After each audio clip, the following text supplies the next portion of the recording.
gonna open the chat box. Why is this not? What's going on here? Why?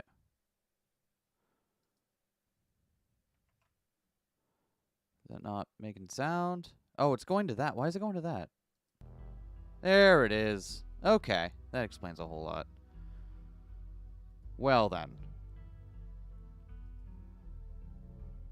Hopefully y'all can actually hear the ambiance now while I set up the stream.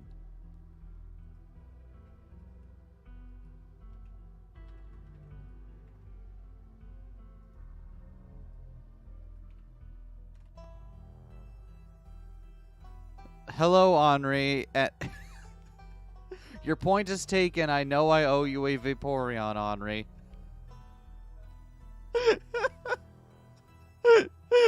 Showing up in my chat with a new avatar that's like... Someone's sending me a message.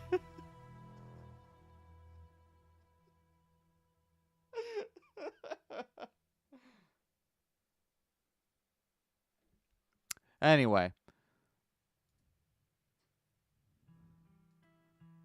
This on that and that. Hello, EV. Welcome to the stream. Hope you're having a good day.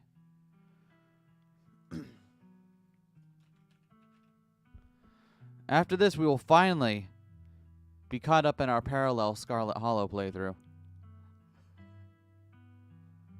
We're doing EP4.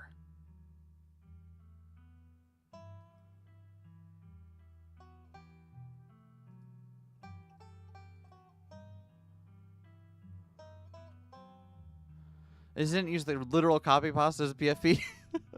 I mean, I wouldn't be able to read it at that resolution. I don't think anyone could. But I appreciate it. And no, I haven't forgotten. I know I still owe that. I think what I'll wind up doing is just record an audio on its own and upload it to upload it onto Discord for that. But it'll happen. I promise.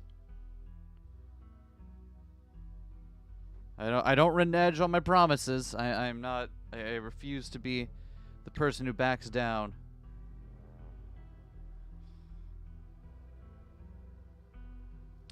Speaking of which, let's toast that.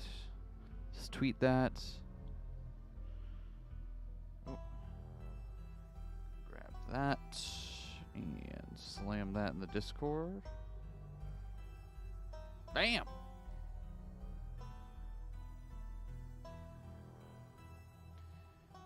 Now I gotta rechoast, don't I? Hold on. God, too many websites. Whose bright idea was it to this many of them? Whose bright idea was it to to let Twitter implode, huh? Even if the infrastructure there hasn't actively imploded yet, I still find myself wanting to spend less time there, just because now it's just let's encourage all of the right-wing hate groups. That sounds fun. That sounds fun. I wanna get on that. You know what I need? You know what I need, everyone? You know what I need for today's stream? I need a nice, cool can of apple juice. Apple juice, and I'm gonna try to open here the. There we go. Oh, that is definitely apple juice. You know what you need? The Dragon Maid game. You know what I was just thinking, Zaz? I was just thinking I need whatever Dragon Maid game that was that you got. I saw that, and I was like, damn. Damn, I'm jealous.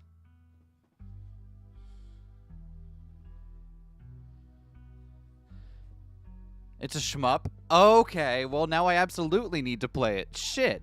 Alright, then. I guess look forward to the Dragon Maid game LP in the future. Already bad, but the vibe has gotten absolutely noxious. Yeah, it is just, there are a couple people on there I follow that, for whatever reason, are just good at finding and retweeting fan art, and, I appreciate following those people, and that's pretty much the only thing I like about that site right now. So, catch me choastin'.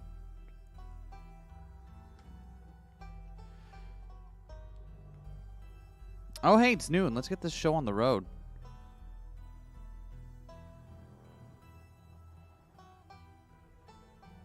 Kind of posting more on co-host? Yeah, me too. Unless for some reason on Twitter, the best way to make most of them. Yeah, that is true. That is true. There's the one thing I haven't found a good way to replicate on. The one thing I haven't found a good way to replicate on co-host yet is just get a little bunch of fan art all in one place. But we're learning. We're learning. Let's play a game, everyone.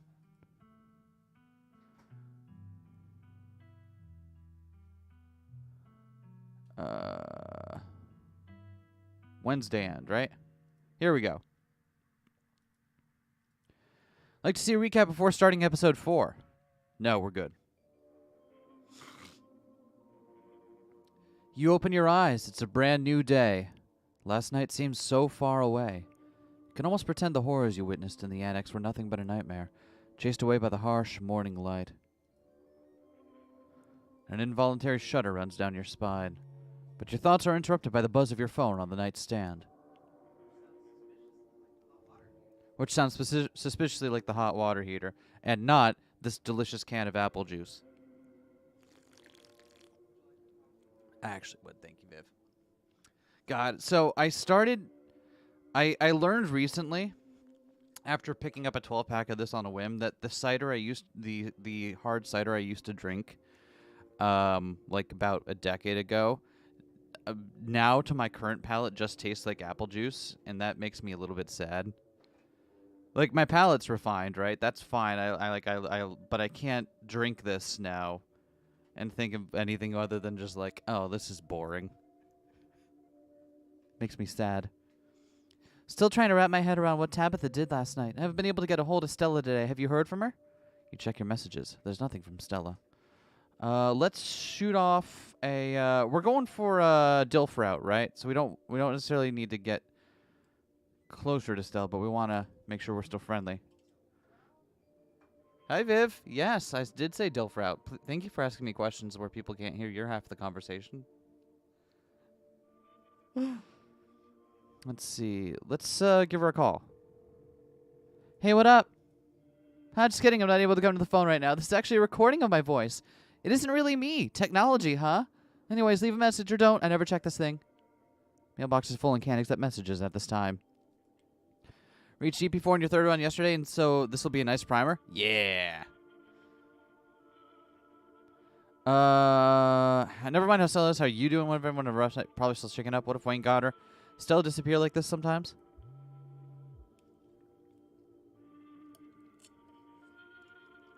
Kinda, but with everything going on, I don't feel comfortable letting her run off on her own. We should look for her, right? Come to town and we should stick together. Looks like you have your morning plans in order. Let's visit the opossum! You open the drawers. The two opossums stare up at you. They both have a bread now. That is nice. You wave at them. They continue to stare up at you blankly in response. Have a nice day! You close the drawers. This is their home now. There's nothing you can do to change that. I don't want to change that. I do appreciate that even if you can't talk to animals, you can still say hi to Dustin. That's very nice. Let's check the closet. You make your way to the closet. There's no denying it. The doll moved at some point since your most recent visit. But your long-dead relative's creepy doll isn't the only thing that's different. Someone was in here. And judging by the residue that was left behind, you're pretty sure you know the culprit. That means he was in your room. But was he there while you were out the previous day, or did he enter while you slept unaware just a few feet away? That is I didn't notice the residue last time. Thank you, Keen Eye. Something to mull over for the rest of the day. Cold and you'll want to move at 72? Oof. Might as well take a shower before starting the rest of your day.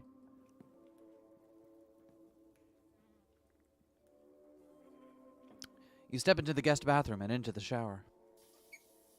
It feels good to wash away the grime of last night's haunting, but eventually you'll have to leave this place and confront the rest of the day.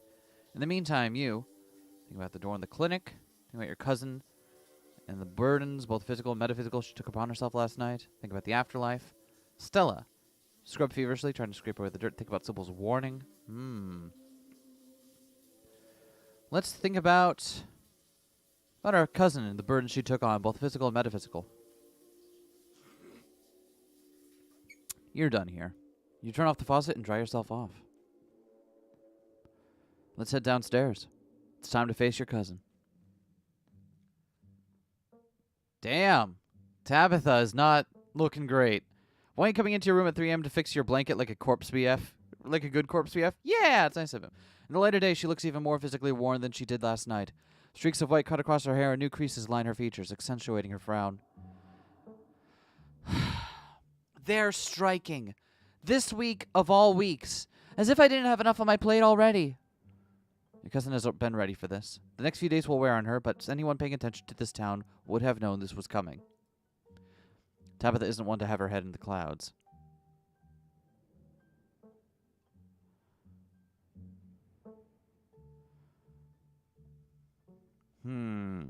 What's up, gamers? So I don't know what we do to get Stella and Tabitha back together in this route, but I'm hoping continually being like, hey, have you heard anything from Stella?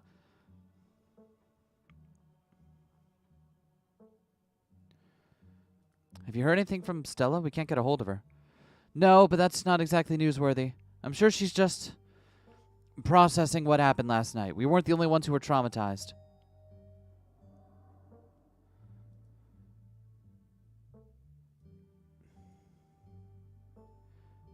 So Keen-Eye gives us two options here. Hey, you feeling about the strike, to be honest? You seem tense about this. You want me to infiltrate the strike?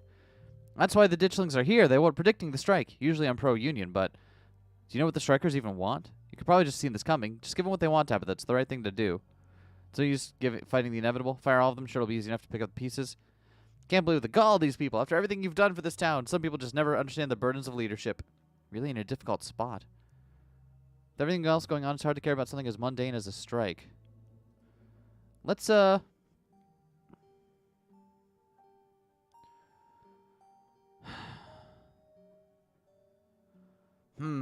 do we want to approach this one? So ghosts are real. Still can't get over that. Do you regret what happened last night? You should have let me take that burden for you. Why didn't you let me protect you last night? I hope other people in town finally start treating you better. I'm sorry about last night. We should have left. How are you holding up? You look, how are those extra years treating you? Feels good, doesn't it, getting rid of something your family left behind like that?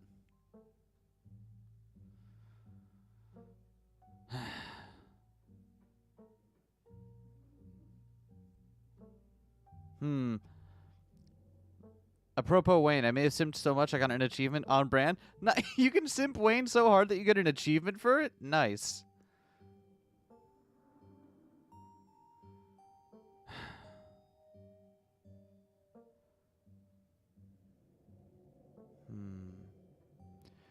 Do you regret what happened last night?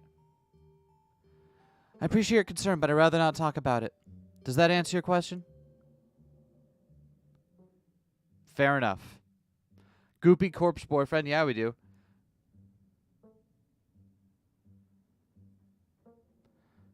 So, ghosts are real. Still can't get over that. I can. What does that actually change about anything?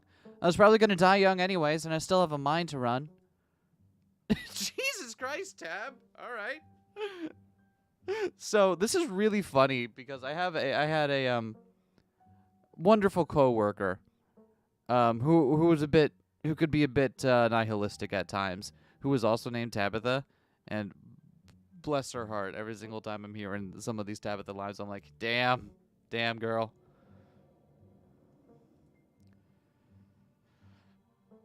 But we got it both covered. There you go.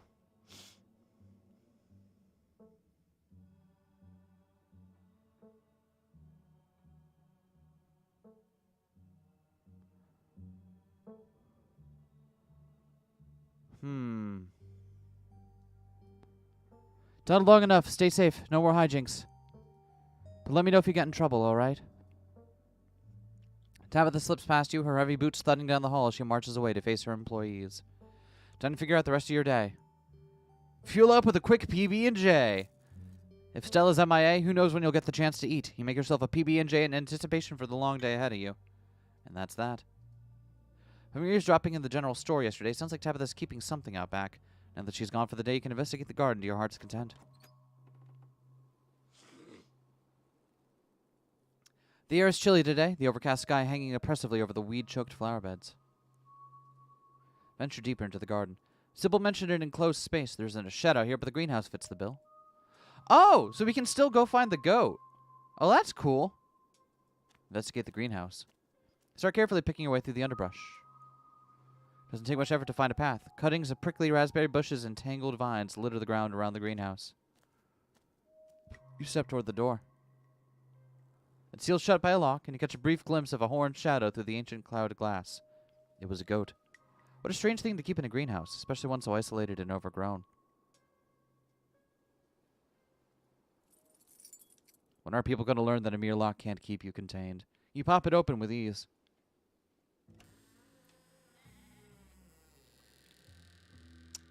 Well then, I guess we have goat strats.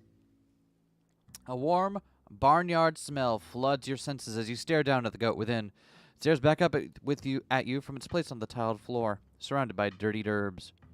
If you don't eat enough PBJ, you'd collapse from starvation, eat P7 or something. No, it's alright. You had scones and trail snacks. They feed you. The smell is familiar. It's the same scent that wafted out of the burlap sack of tea Tabitha picked up from Sybil the previous morning. Alright, so we've made our way into the goat.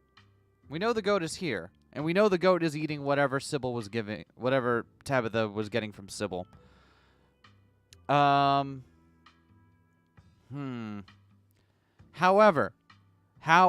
this is number one best cousin route that we're doing here. So I don't think that we're gonna let the goat loose, right? I think we're just gonna. Do we want to untie it? No, because untying it just lets her know that we're here. Go on, prance off into the wilderness. Nobody can keep you here any longer. No, because the goat... We know the goat wants to stay here from the talk to animals part. I think we just leave. It's cool that we can get here. But we're doing number one best cousin. And number one best cousin doesn't fuck with Tabitha's demonic rituals or whatever. So, door's already open. You think for a moment about whether you should keep it that way. We're going to close the door on our way out. Close the door behind you and reapply the lock. Your cousin will be none the wiser about your little excursion. Maybe we'll get to do a cousin bonding time over blood sacrifice. I hope so. I hope so. But yeah, we're doing, because we're number one best cousin, we don't want to fuck with her plans. Investigated the garden with Stella missing. It's best not to keep Kanika waiting much longer. Head to town. You head to the front door and begin your trek down to the town below. All you can do is be like, yep, that's a goat. What Tabitha has for some reason. Yep. Hey, we got in there and got to see it, so that's cool. The sun shines down through a thin layer of clouds, illuminating the path in a watery gray light. Glimpses of pale figures dot your periphery. You haven't seen ditchlings in the middle of the day before. They are getting bolder. To your surprise, you find a familiar face making its way up the path toward you. Oh, hey, I was just coming on up to see you. Hope you were able to get some sleep after everything that happened last night. I hope Tabitha got some rest, too. How is she today? She paid a long overdue debt. She deserves the consequence. If I hadn't stepped forward, she would have intervened. But could have both made it out there in one piece. Can't believe how unfair the whole thing is. Neither of us should have taken on that kind of burden.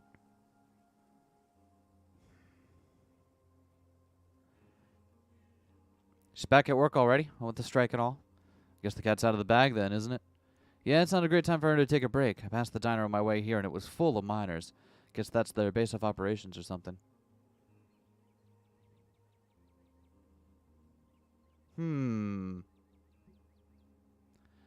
Are you really still feeling chill after everything that happened last night? You don't have to put on up front. Last night was a lot. I get it. You're coming up to see me? That's sweet. Ditchlings everywhere now, even though it's daytime. What are you doing today? Have you heard anything from Stella? Okay with you? Kind of hoping to have some time by myself right now. Let's head to town. You don't have to put on up front. Last night was a lot. I get it. Appreciate the concern, but I'm all right. I'm talking to an expert at vibing. I know most folks would probably be freaking out or having some kind of existential crisis, but that's not how I deal with heavy stuff. Surprisingly enough, Avery is mostly telling the truth. They're fine. I mean, I'm not 100% chill today, I admit it. I feel kind of bruised, both physically and spiritually, if that makes sense. And that's just part of life, right? Nobody makes it to the end completely unscathed. And I'm glad my new emotional baggage comes from a ghost instead of some boring normal trauma. Avery is so cool. Avery is so cool. Yeah. And according to the devs, like, Avery just likes you as long as you make sure to include them on stuff. So, yeah, rad. The supernatural angle takes its edge off a bit. Ditch things everywhere, even though it's daytime. Avery turns to survey the tree line. I noticed a few on my way up. Kind of funny now that I'm getting a good look at them. What with their scrunched up little Sharpie faces. Should I be worried about these things? I know they're a bad omen or something, but, like, are they dangerous? Not gonna eat me if I take a wrong turn, right? No, but you might get some eggs laid in your skin. They're pretty small. They might be safe. I don't know. They might not if you eat them first. I'd rather not find out. Does anyone in town have a flamethrower? No, but you might get some eggs laid in your skin. Oh, is that all they do? Doesn't sound too bad. I think you can survive a parasitic larva or two. Just glad being eaten alive isn't on the table. I love Avery's ability to banter. Stuff? Wow, they're just like me, etc., etc. Yeah. Can't wait to try and spend more time with Avery on some run someday. They're great. Yeah! Yeah! Ah, I like their whole To be honest, I love their coat. Their fur trimmed long coat. It's fucking badass, is what that is. Getting a parasite like that really any different from being eaten alive? They're still eating you, just more slowly and from the inside. Sounds like you'd enjoy the experience. General say that you kind of need to grow a weird little guy.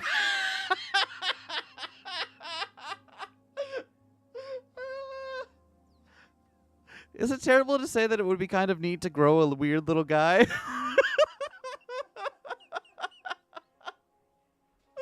Oh, the authentic millennial experience. Yeah, I've got a parasitic larva growing in me, but at least I'm growing a cute little guy.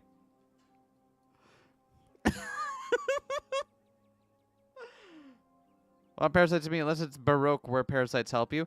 I also want parasites in me in Shin Megami Tensei 3, Nocturne. Where parasites help you. Is it terrible to say it'd be kind of neat to grow a weird little guy? We are so on the same wavelength. Thanks, Avery. Thanks, Avery. Love you, dude. It might steal our nutrients and kill us, which would be bad. But if it didn't, it's a one-of-a-kind lifelong friendship with a weird little creature. There's no way I'm passing up an opportunity like that. something off. Get out of here with that. It's the wrong stream for that. Heard anything from Stella? Haven't heard from her, though. We don't text much. I haven't checked with Winnie to see if she came in for an early breakfast or anything. If you haven't heard from her, that doesn't sound great. Seeing her like that last night was awful. She's usually so unflappable. Kanika and I are meeting up to look for Stella. You want to come? Absolutely. I told Winnie I'd be coming in late today, so I got time. I'm more into the eaten whole than the eaten by parasites. Yeah, that's fair enough. That's valid. Let's head to town. Good idea.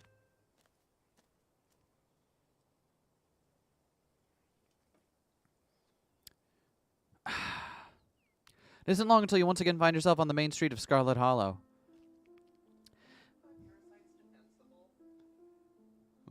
So Vivian wants to know whether or not being eaten by parasites is defensible. I don't have a good answer for that. I feel like maybe this isn't as hot button of a topic as Vor was, and that maybe you're trying to force the meme back in, Vivian.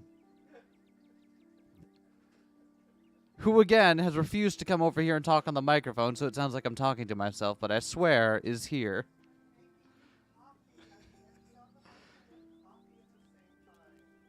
Yeah, I'm not too bad. That's good. I feel like I got crushed by a steamroller or something. Joints all out of whack, totally exhausted, super foggy. Are the parasites hot? That's a great question. Getting eaten alive and growing a weird little doughboy, the discussion the discussion has advanced. Coffee. Tell them how you feel, Vivian. I'm real. Thank you. Mom has been insisting I have caught a cold, and I wasn't buying it, but as of this morning I have come around. Definitely something beyond exhaustion, even considering the ridiculously stressful week we all had. But I'm not going to let that stop me from looking for Stella. Think it could be a rational explanation for all this? Someone manning the general store while we go look for Stella. And I'm surprised you reached out to me after all the issues between you and Tabitha. Supposed to see your mom at some point today. Maybe she'll finally shed some light on things. Still think there could be a rational explanation for all this. Kinika sighs heavily. You think being into parasitic infestation is very defensible? Alright, that's fair. I don't expect a whole lot of pushback on that one, but yeah. Rational, sure. Rooted in the reality that until a few days ago I thought was devoid of all magic and supernatural shit? No. Ghosts are real. They can suck you into illusory dimensions and puppet your body like a fleshy marionette. Next thing you know, we'll find out there's a secret society of warlocks running the country or that angels are real. Gotta admit, it's kind of thrilling, isn't it? Anything could be possible. Who knows what the new day holds for any of us. Be a little more thrilling if it weren't terrifying. All the magical stuff we found so far just wants to hurt us. We need a magical being that's on our side. Where are the magical girls when you need them? Maybe one of us will discover our magical potential soon. Be neat. Still think there's a rational explanation? You know, aliens. Turns out to be masks trying to scare us in our town. Maybe one of us will discover our magical potential soon. That'd be neat. I hope so. This town's getting way too much for normal humans to handle. My money's on Eskay. It's only when she showed up that all this stuff really kicked off. Seems like that's magic material. Or maybe your mom. She's kind of witchy. Nah, she's more new agey crystals and herbs kind of lady, not straight up magic. Magic is real. I don't see why I'd be stored in a bunch of rocks, no matter how colorful. What I do know is that I thought ghosts weren't real until one grabbed me by the bones.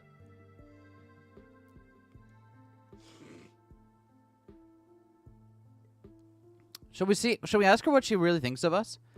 Kind of surprised you reached out to me after all the issues between you and Tabitha. I care more about finding Stella than I do about the ongoing feud between me and your cousin. And I'm not going out there alone because the last thing I want is to go missing while looking for someone who went missing. We do everything in groups from now on. Besides, after last night, what your cousin did went against everything I thought I knew about her.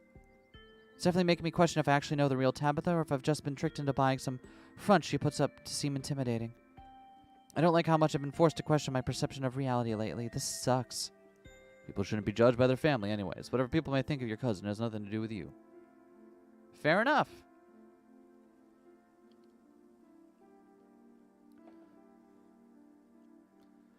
Oh! I think last night just pushed her over the edge. I know I've only known her for a couple of days, but it feels like she has a tendency to run from difficult emotions. Usually she just changes the subject, but I guess this time she wound up literally running. You're absolutely right. And as her friends, we can't let her be alone at a time like this. I've made that mistake before. Plus, she could get mobbed by those weird little creatures or worse. Oh, no, that was Avery. Sorry, Avery. Exactly. This is no time for anyone to be off on their own. Who knows what kind of weird stuff is out there? After the past couple nights, I wouldn't be surprised if there were actual Bigfoots in the woods just waiting to eat any human who wanders too far from civilization. Do Bigfoots thirst for human flesh? Is that some kind of common knowledge I wasn't keyed in on? I wouldn't be surprised, is all I'm saying. Alright, let's go get started. I don't want to waste another minute. Where to first?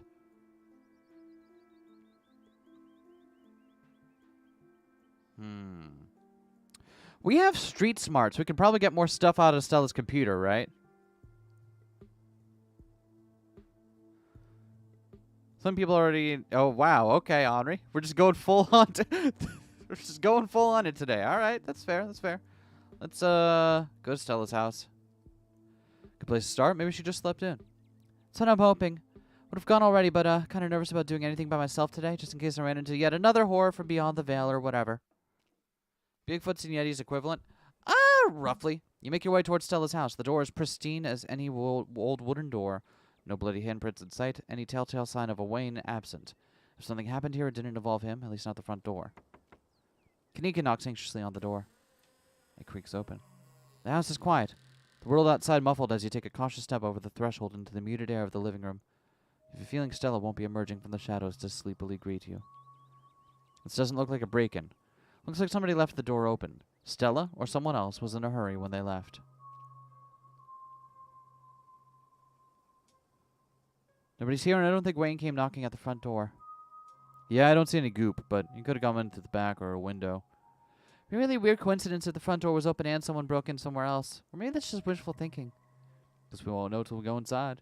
Might as well invite ourselves in, right?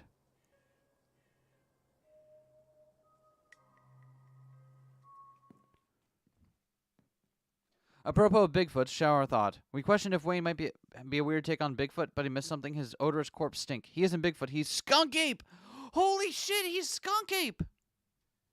You're right. You're absolutely right. And take a step forward and cross the threshold into Stella's house.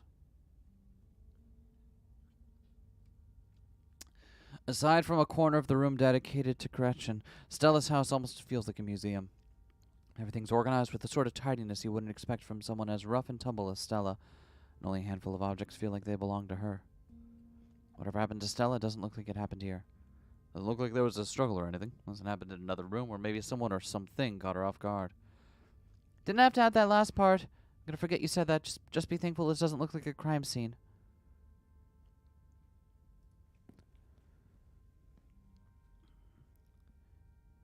In Florida to have skunk ape? No, it's in one of the Carolinas. We're in North Carolina right now. Stella's kitchen is slightly messy. A couple of cabinets are hanging open, and a loaf of bread sits on the counter by a used butter knife. The crust of the bread has gone somewhat stale, about as much as you'd expect after being left out overnight. Whoever left it here left many hours ago. A little messy, but it doesn't look like anything violent happened here. Did she have somewhere she needed to be? She didn't say she had something to rush off to. Maybe she just had a panic attack after being possessed. That was over 12 hours ago. I'd hope she'd be home by now if that was the case. Still the sort of person to stop back home to make a snack in the middle of a mental health crisis. Yes. And it's comforting to think that might be all that happened. A panic attack is much more manageable than rotting ghouls or parasitic doughboys. You do go hunting for skunk ape in the first episode of You do, absolutely. So, yeah, Wayne is skunk ape. I think we can all agree on this, probably, right?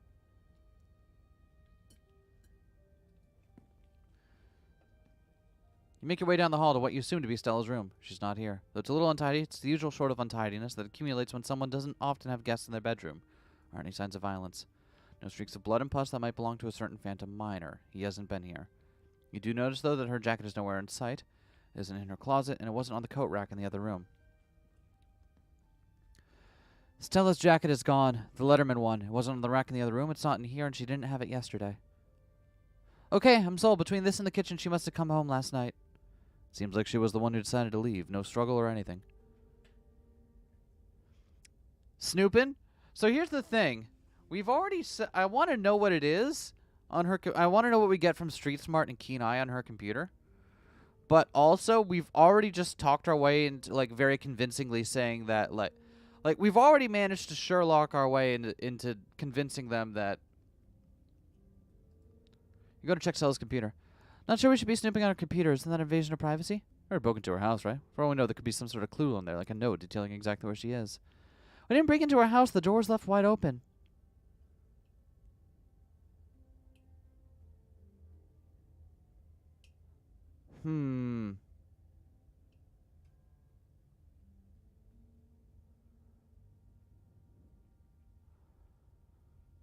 I know it's an invasion of privacy, but we got to do whatever we can to find her.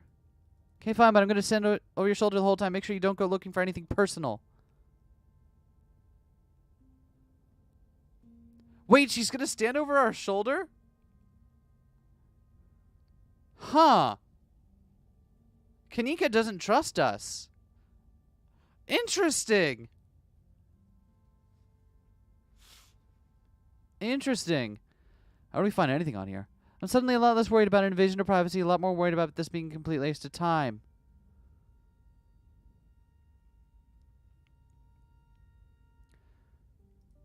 Scan through folder file names on Stella's desktop, look for something, anything that seems like it might be interesting. One folder catches your eye, boring tax stuff. You're no fool, you've seen this folder before. You have this folder on your own computer. Do that and you made No, in our main save she didn't want it. She washed her hands of the whole thing and decided not to be there when we did it. Boring tax stuff never contains boring tax stuff. For that matter, it never contains anything related to taxes, and its contents are never boring. Sticky note has the cool S. It does have the cool S on it, yes.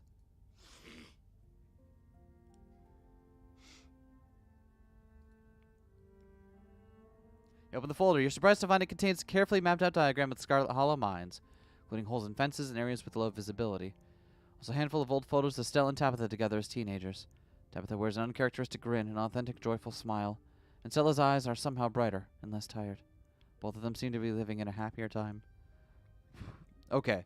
This is way too personal. I'm going to stand in the corner while you wrap this up. You think?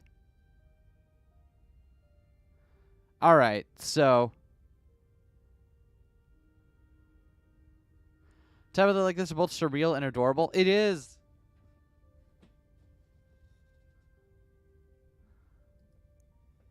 Check Stella's search history. She hasn't visited any websites since Tuesday night. Came home after last night's incident. She didn't touch her browser. Aside from the expected searches for Tommyknockers and ditchlings, looks like she's been playing a lot of Sarah McLachlan. That's that. Take you all day to count the number of open tabs in Stella's browser. So numerous are her tabs that you can't see a single icon. A sea of rounded, featureless triangles form at the window's edge to window's edge. The most recently open tab is a post on Uncle Carl's Bigfoot Farm, a forum for cryptozoology enthusiasts. Right. Post in question is called Something Big is Happening in Scarlet Hollow. Hey everyone, chasing a skunk ape sighting the other day and found these weird little guys. My friend's mom says there's something called ditchlings. I've never heard of them before. Any good leads? Camera isn't shaky enough, totally staged. Clean footage of some sort of cryptid nobody's heard of except your friend's mom. The only thing I'm seeing when people Google ditchlings is some city in England. Thought you were legit. Guys, since when did high-quality footage count as anything other than actual evidence? Those things are terrifying. Since every low-budget horror movie started doing guerrilla marketing, I smell an ARG. I'm serious, I got a ton of extra footage. Look at this nest. They've been doing something to the animals in town.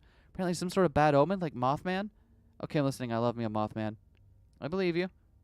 Falling right into her lap. I don't trust YouTubers. They're entertainers, not scientists. Sick. Threat continues to the next day.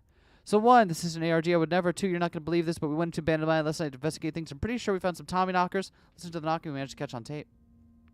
Link to an audio file titled TommyknockersReal.wave. True horror was Britain all along. You're not wrong. Since you put the word real in your file name doesn't mean they're real. 2 supernatural events on back-to-back nights? So fake. I can't believe I bought into that River Runner hype. You're so full of it. YouTubers are always going to sell out to big indie horror. This is kidnapped by aliens all over again.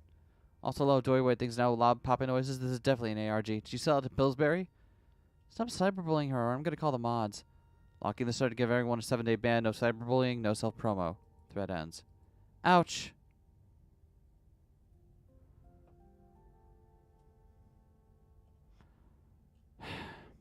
Alright, this is a waste of time. Let's get out of here.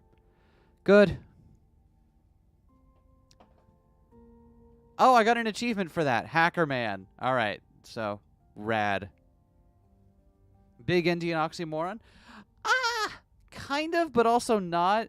Like, I understand what they're trying to describe by it, right? It's not, like, on its face, yeah, it's kind of an oxymoron, but it's also a perfectly useful distinction that I understand. So, it in the sense that it's conveying something and I understood it, it's fine. A neat little snapshot, you know? Love seeing someone's room before they had a chance to clean up for company. Neat little snapshot, you know? Speak for yourself. Roles reversed and I was missing and you and Stella were poking around in my room unannounced. I'd be completely mortified.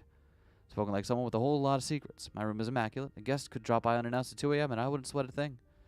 Congratulations on having your shit together. Thank you. I come by it honest. I will say that this is what her room's been like for pretty much the entire time I've known her. The only thing that's changed is the computer getting a lot fancier. Could use a few more houseplants. I'll put together some trimmings after we found her. Oh, she just still does those corkboard with string things?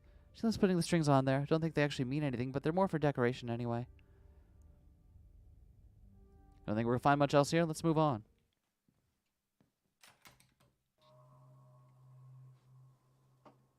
Wait, okay, so I thought of a better run than just Quiet Run. Quiet Run, but also you pick every mystic option.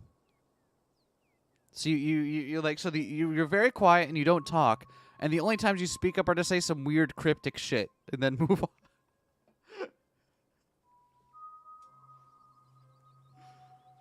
Okay, so she probably came home last night, but I've kind of been referring to like anything that isn't AAA or super big company for a while now. Yeah. Yeah. And we don't have any idea where she might have gone. Thought I was overreacting this morning. Hope she would just be sleeping in. I can't believe she's actually missing. Well, we'll find her. Where to next? Should check in on Oscar. He's smart. Maybe he'll know what to do. Hope nothing else happened after we all went home last night. So brave for sleeping in that house after everything we went through. I'd rather sleep in the woods with the ditchlings at someplace that was that haunted. Mom said it was safe, and I'm inclined to believe her. Why would she lie? But how would she know that? Magic, probably. It's only one way to find out. Let's go. Yo! Oh, I got an achievement called Library Card. Awesome. Morning light streams into the library's large windows. In the bright daylight, the library is once again a place of comfort, while menace having fled in the wake of Charles Shaw Jr.'s departure. No ghost, thank God. I was not up for an encore. Yeah, it's gone, just like your mom said it would be. Guess Oscar must be in back. I know that's where I'd be if I finally got my house back. So I've been surprised at how unsupervised this place is. Sometimes it feels like anyone could just walk in and do whatever they wanted. Like what? Steal books? I mean, they could, right? I'm not saying anyone would. We're just saying that people in this town trust each other a lot. It's nice. Let's go find Oscar. Make your way back towards the annex. It feels strange to be back here in the light of day, as if the events of the previous evening were all just a terrible dream. Oh, it really takes me back. Feels like only yesterday we were here last year, blissfully unaware that our entire lives were about to change forever. It was only yesterday. I know. Kanika knocks on the door. Oh, good morning. It's so good to see all of you. Please come on in. Hollow Knight or Project Moon stuff's considered indie, and those are considered pretty big compared to smaller indie games. Yeah. Yeah. It is a little bit less of a useful distinction. Although, I mean, like, Team Cherry is still just 3 people. I mean, they have resources, right? But they still are, like, just 3 people. I don't know. Maybe our language for talking about the size of video game studios lacks the resolution to make meaningful distinctions past a certain point. No idea how good it felt to sleep in our own house last night. Suppose I didn't do too much sleeping. Mostly sat and stared at the hatch all night. Nothing happened, but the idea that something could happen was more than enough to keep me wide awake. How was Tabitha this morning? Strike the mind, so she's a little busy. Grouchy usual self. Worried about her. She's going to work herself to death. Seems tired. Tell you about that woman is like a cage of suppressed emotions. Don't even think she really knows how she's doing. Cares how she's doing. Didn't come to talk about Tabitha. Strike at the mind, so she's a little busy. Strike? Oh, that could have been pleasant for her to wake up to. Today of all days. One hand, I feel like she had this coming, and I'm glad the workers are demanding to be treated better. At the same time, I feel bad for her. Never thought I'd say that, but it's true. Oh, what she did last night was brave, and I wonder how much of the way she's been running that place was really Pearl Ann's doing. Maybe more to Tabitha than we all thought. Let's not get too optimistic. So, what brings you here? Kanika's been missing since last night. We're trying to... Oh, Kanika. Stella's been missing since last night. We're trying to figure out if anyone's seen her. Oh, she hasn't got in touch with any yet? Nope, we have no clue where she's gone. Hello, CC Afton. Welcome to the stream. Hope you're having a good day. Feel terrible. I should have just done a better job warning her. Stella was practically banging down your door trying to get evidence of ghosts. I don't think you were going to be able to stop her. There's no way you could have known how she would react when she found it. I don't even think she knew how she'd react. Besides, you didn't know how bad it was going to get. You can't blame yourself for everything, man. You probably feel like it's your responsibility to make sure everyone around you is okay, but sometimes it's just not going to be possible. You're only one guy. Now I'm really starting to worry. It sounds like no one in town has seen her. Doesn't mean something bad happened. Doesn't exactly sound like it's all sunshine and roses for her either. Oh, sorry that I can't be more helpful, especially after everything y'all have done for us.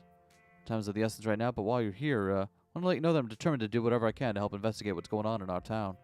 Hope we could compare notes. Might help me narrow down where I should start my research. As far as I'm aware, there's nothing paranormal in Scarlet Hollow before very recently. Now here we are, suddenly surrounded by weird little goblin creatures in the woods and plagued by angry ghosts. You think there was an inciting event, right? I do. It's my thought, too. It was never like this in the holler before. Something must have happened that kicked off all this magic stuff. Avery stares at you. I mean, it's obvious, right? Things only started happening once Eskay got here.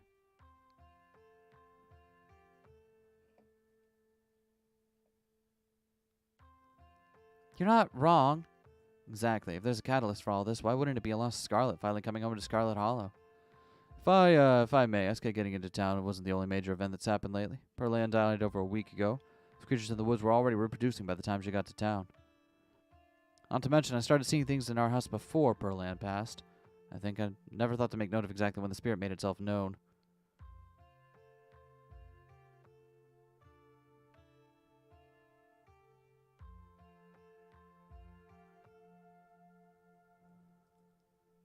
There's a root cause for all this. Hopefully there's a way to put the genie back in its bottle.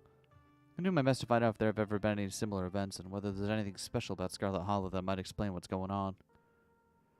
We'll fill you in on what little we know, so at least you have some place to start. So, what's weird is that I remembered from the last playthrough that it definitely wasn't us specifically. Because the stuff had happened before that. I thought maybe it was Pearl Ann dying, but no, it started before Pearl Ann died as well. So it's not like she was something keeping them back and then she died and then all hell broke loose, right? So, Sure the ghosts are really gone. But finding out those weird stone seals. Wanted to be working some sort of cult. Make sure Pixel stays inside or might get grabbed by ditchlings. Something in the clinic. Missing a vital team member. We need to find Stella fast. Bring daylight. Let's head out. Wonder if this could be the work of some sort of cult. Finding those weird stone seals.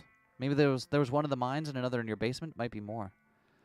Those carvings you mentioned last night, right? I think there was something like that on my house all this time, and I think someone must have put it there, but who?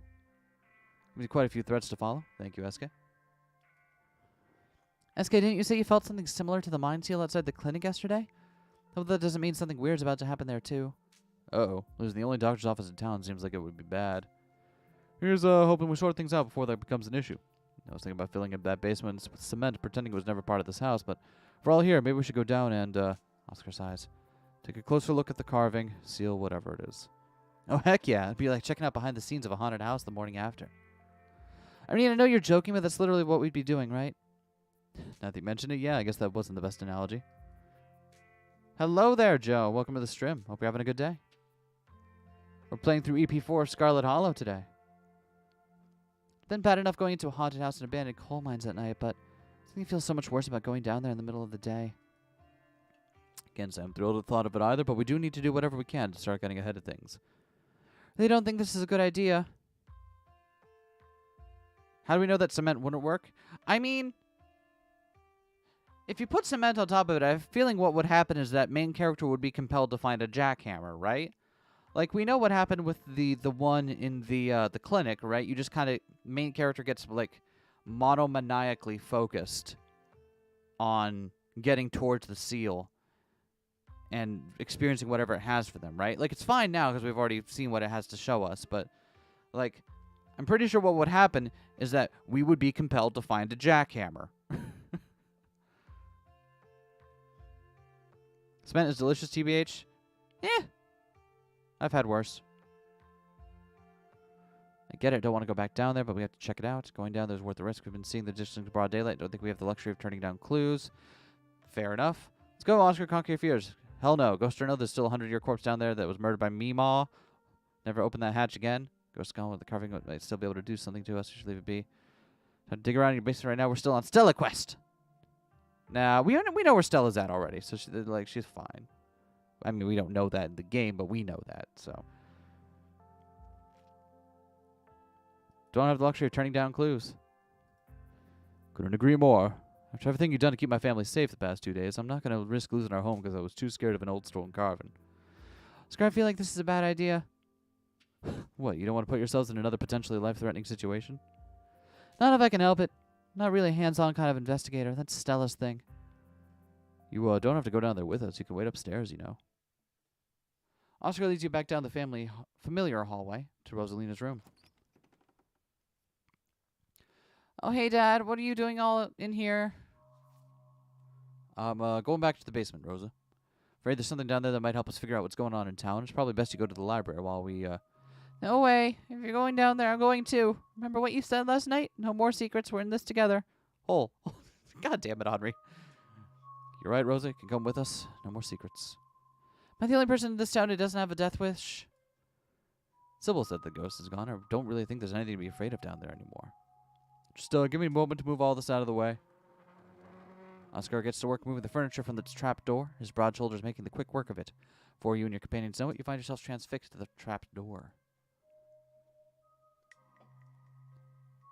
I don't want to go back down there. Oh, Alexis is here. I didn't see you there, Alexis. Hello. I didn't see Alexis here. I didn't notice that she was in the background. Has she just been here? All right, good for her. I don't want to go back down there. It's okay, Alexis. You don't have to come with us. We can stay here together while everyone else goes down there. Oscar opens the hatch with a menacing creak. Everyone's heart skips a beat, though. The rest might have skipped a beat out of excitement rather than fear. None of you are swept up into a ghost's nightmare puppet show. The sun continues to shine. The birds continue to sing outside Rosalina's window. See? Nothing to be worried about. A slight tremor in his voice tells you he's mostly saying that to himself.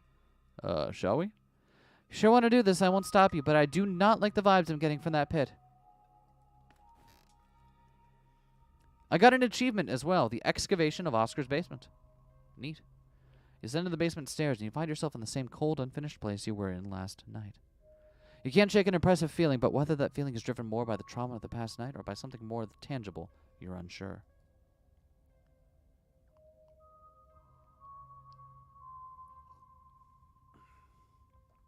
Well, I guess whatever we're looking for is in that pit. Guess we should take a look. Oscar walks up to the barrel, sight eyes widening as he peers inside. Avery just calmly walks on over and is like, yeah, I'm good.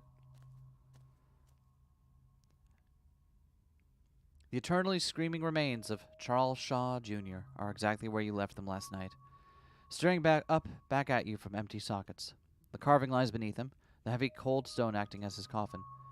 Its style is more than just similar to the carving in the mines. Both stones were carved by the same artist. Gross. He rotted all over that rock. You have no interest in going any closer. This carving has trouble written all over it, and who knows what kind of diseases. Hey, Chuck. Whoa, cool. Dang, Charlie. Eskay's grandma really did a number on you. No one touch it. I have to call Dr. Kelly about this. We should put the body to rest, right? That's how these things usually go. At least the movies. And, hey, we disturbed his body and he hasn't come back for a sequel. Confirmation that he's gone for good, right? I think so. It's going to make it a lot easier to sleep tonight. I mean, you'll let me sleep in my actual bed? Whoa. Let's give it one more night. I still don't know how I feel about you sleeping on top of that rock. What do we think? Wolves encircling a goat. Start. What was on the carving in the mines? A circle of arms bound up in chains. Playthrough Avery didn't come with. Oh! Weird. I wonder what changes their mind about coming with. Stella took a photo of it. Not that it's helpful right now, but I think maybe once we find her, she can send it to you. Interesting. I'm sure the description will be more than enough to get started. Can Alexis and I help? I want to know why someone put this creepy stuff under my room. Sure, you can help.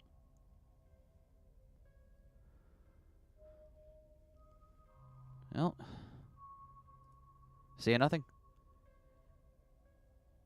Guess we shouldn't keep those two waiting up there, right?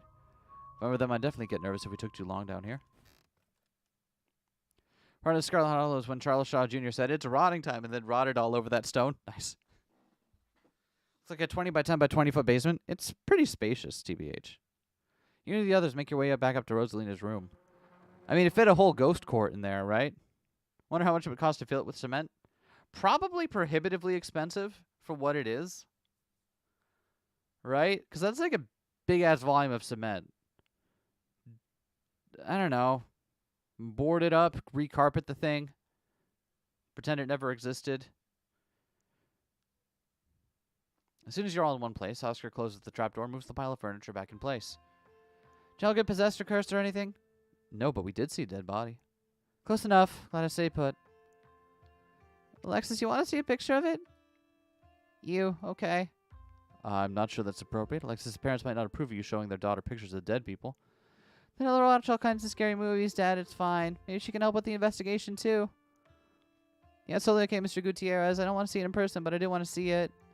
Before Oscar has a chance to get in another word, Rosalina's already pulled up the picture on her phone. Can't believe you're going to sleep in here. You're so brave. Oscar sighs. I'll be back to check on you two in a minute. I've just got a couple things to finish up with these folks. Alexis be like, gross, yes. Yeah, I know, right?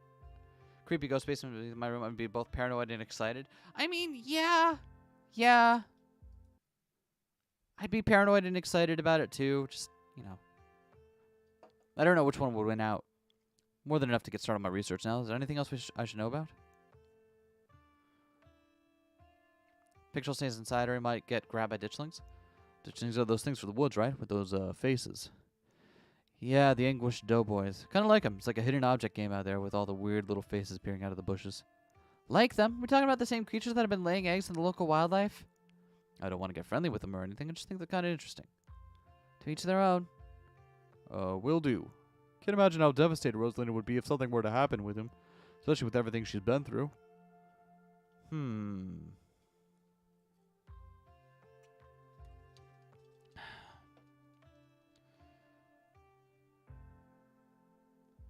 I think there's something in the clinic. There was this door yesterday, and I could feel something pulling me toward it.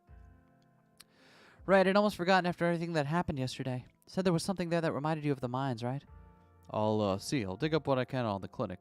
A lot of history there. I wouldn't be surprised if there's something haunting that place as well. Friend that lives there, right? Should we tell him something bad might happen in his house? I want to stay someplace else for now if the last few nights are any indication. Yeah, I can shoot Reese a warning text, but I don't know if his mom will let him leave. Got an iron grip on the poor dude, and she's probably even more of a skeptic than I ever was. Scarlet Hollow good end. Every gets a weird little guy to take home. Yeah! Reese mentioned a movie night, right? Perfect cover for investigation. No, so that would fly with Dr. Kelly, though. After last night, I'm pretty sure she's not going to let us anywhere near her house. She's the only doctor in town. She can't just ban people from the clinic, right? I don't think so, but hopefully nobody gets sick or hurt enough to justify a visit over the next couple of days. If we're going to investigate the clinic, I think we're going to have to break in. Whoa, that is unexpected coming from you. That's what Stella would do, and she's been 3 for 3 this week when it comes to finding spooky stuff, so... Also been 3 for 3 when it comes to finding her way into mortal peril. So you have to go find her as soon as possible. It shouldn't fall on me to suggest we do something dangerous. I'm terrible at selling it. Not that I don't think we should figure out what's going on there. Just need to be cautious about what we do next. Don't want anyone to get attacked or possessed by more ghosts, even if it is to help a friend. I don't know if we have time to play it safe. Oh, just give me a day or two to do some research before we do anything rash, okay? Google says current cost of cement is 119 to 147 per cubic yard. Assuming your math is right, using the average between that cost.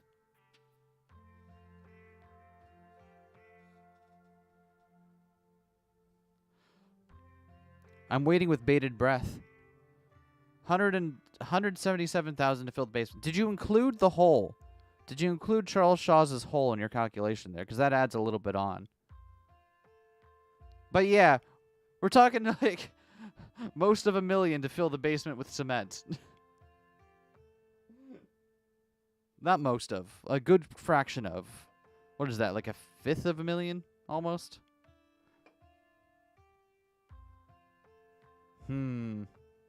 That is too much money. Too much money for peace of mind. I can't afford to have my peace of mind at that price. I mentioned something like that at the library the other day.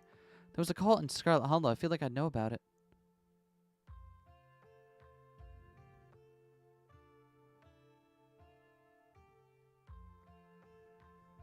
Know any local cults that could be responsible?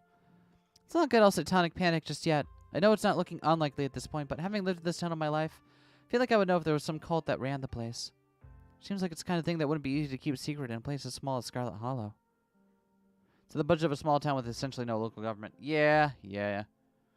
Should have taken Charles Shaw Jr. to court over damages before laying him to rest, right? They were in court already and everything. I'd love to be the part of some weird religious cult, just to see what kind of stuff they get up to. But alas, either I've never been invited, or there are none to be found in the holler. I don't even know of any public record. Even in the 70s, when the cults were a dime a dozen, the hippies were flocking to the hills.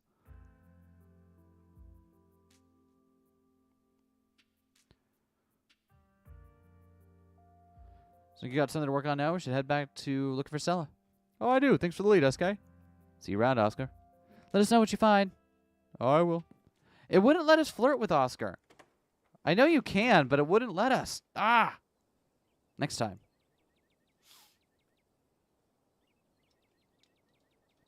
So that's Oscar. Any other ideas? He's owed with the money he owes Oscar. Finally, we can settle the question of how much dosh human life is worth. Insurance companies would like to know the answer to that question.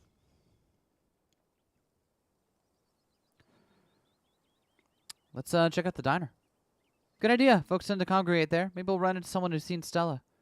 Here's hoping Winnie doesn't try to rope me into clocking in early. Diner's busier than you've ever seen it. Small booths packed with miners. Guess where the miners have been setting up shop. When you asked for the morning off, I didn't think you'd be showing up with friends. Sorry, Aunt Winnie. Stella's gone missing, and I've been helping these two track her down. You haven't seen her, have you? Don't you apologize. I can't say I have. Been a little preoccupied.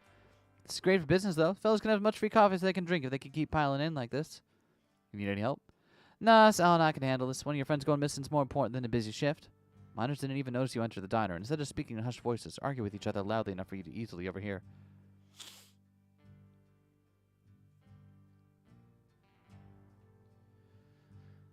They already have a number that they use. I know, and it's fucking ghoulish. But, you know,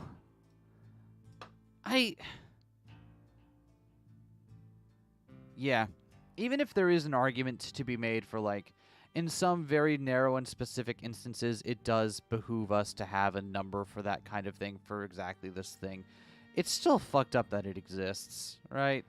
Right? That's fucked. I guess the shift schedules are pretty brutal. I'd like more vacation days. Love to be able to see my family around the holidays. Better health benefits would be amazing, but what if she decides to fire all of us? Detestable. Yeah, like, again, I'm not going to argue that there aren't certain narrow fields or situations where having that valuation is not just helpful, but actually necessary. I'm not going to pretend to know what those might be, but, like, I'm not going to say that that can't exist. But just even knowing it does is just... Insurance companies don't need to be the ones that have that number, is what I'm saying. No, it's just real. Yeah, it's something you find in a dystopian novel, but no, it's just real. Yep. Only a year or so into the work, and trust me, the longer it goes on, the more it sucks the life out of you. But you're just unhappy, but figure you can weather it till you find something better. Paycheck's a paycheck. Next thing you know, you lost years of your life to a company that doesn't give a solitary shit about you. Except every second it can to suck out its workers and pays us just enough to survive, but not so much that we can ever save enough to get the hell out. We get fired for this. I really need the paycheck, and I can't get fired in the company housing. That makes a big difference for me. Right, the company housing. How generous of Tabitha to put you up in a company-owned shack that ain't had maintenance done in decades. Taking a big chunk right out of your paycheck. That sure ain't shit going towards property tax and upkeep alone. Company housing, that means almost nobody in this whole damn town owns the place they live. You have numbers on our side, Harrison, after what happened up there the other night. Damn near everyone is joining the picket line. Can't afford to lose us all. We have the power here, so long as we're united.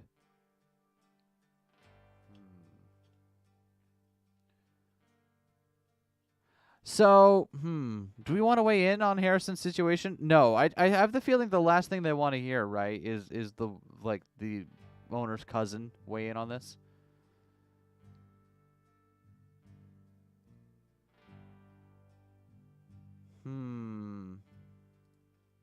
Have you seen Stella? She's missing. Miners turned toward the doorway, all eyes glaring at you in unison.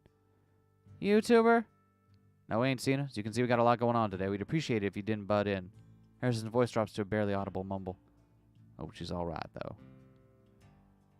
All right, so they don't want us to butt in. We're doing best number one cousin for Tabitha route, right? But I see no reason to piss her off. So let's just get on out of here. Turn and leave the diner. Avery and Kanika trailing close behind you. Still no sign of Stella. You should go to the mines. Guess it's a decent chance Stella went to find your cousin. Can't say I get it, but it's definitely something she would do. You don't see it? Oh, come on. The two of them have such a dynamic, you know? Classic dog and cat situation. Come on, I'll drive us. You follow Kanika to her van. It isn't long before you find yourselves outside the Scarlet Mines. Managed to antagonize the miners more. Tabby just likes me run than my Tabby is my best friend. And if she wants to break up to strike, so be it. One. Wow. Nice. Scarlet, more like toilet. Better hours now or none at all. I am unhappy with the pay I am receiving as a worker at the Scarlet Mine. Scarlet, more like toilet. Got him! While the bodies, picket signs, and megaphones, hand in hand, forms a human barricade around the entrance to the Scarlet Mines. Well, it's not weird to talk to them while they're in the middle of all this. Don't worry, I know these guys. Most of them are in the diner at least a couple days a week. They'll be chill. Will they be chill talking to Tabitha's cousin, though? Well, if it isn't the boss's cousin. Hail and well met, fellow countrymen. What goes on here? Oh, the cops here. Any seen Stella? She's missing. Any seen Stella? She's missing. Oh, the YouTuber? I don't know, all those banned from property posters, right? We haven't seen her. She'll be out here all day, so we know if she come by. Make sure to keep an eye out, though. It's over much help, though. Just standing around here for the foreseeable future. How goes the strike? What do you like to know? You can see for yourself. It's going strong. Major collapse happened on the property not 2 days ago, and the boss wants us to go on about our work as usual. I'm not going back down there knowing death or serious bodily harm could come at any second. I care more about living than I do about any paycheck. Nothing can stand to change around here. It seems like damn near everyone else thinks so, too. Where are the grievances? Like a better to pay 8-hour shifts instead of 12 or more, improvements to the sick day and vacation policies, and a thorough safety inspection before any of us step on foot on the ground again. Collapse way too close to the active mine for me to feel safe down there until I know for sure I won't be buried under 2 tons of rock. The place is supported by labor folks who are too desperate to work to care about the conditions they work under. Runs them ragged, spits them out when they're too broken to keep going. I've seen it time and time again. Couldn't change things. There's no reason we should be treated like we're a disposable workforce. While the woman's making our money, we should be making money too, not just scraping by. That's a lot of grievances. Working here seems tough. Yeah. Think Tabitha can make those changes without the mines going under? I'm sure she can figure it out. I'm not saying she's a bad boss. People clearly aren't happy with her, but coal's getting used less and less. Seen that old Scarlet house? It's practically condemned. She has money to spare. Where is it going? That is a good question, Avery. That is a very good question. Really didn't peg you as someone who'd go to bat for Tabitha. I'm not. Just trying to get the full picture here. And if the mine fails, I don't see how Aunt Winnie's diner doesn't fail with it. Okay, but that's the whole problem. A single family shouldn't be able to hold an entire town hostage. The workers need a say in the business. Fair enough.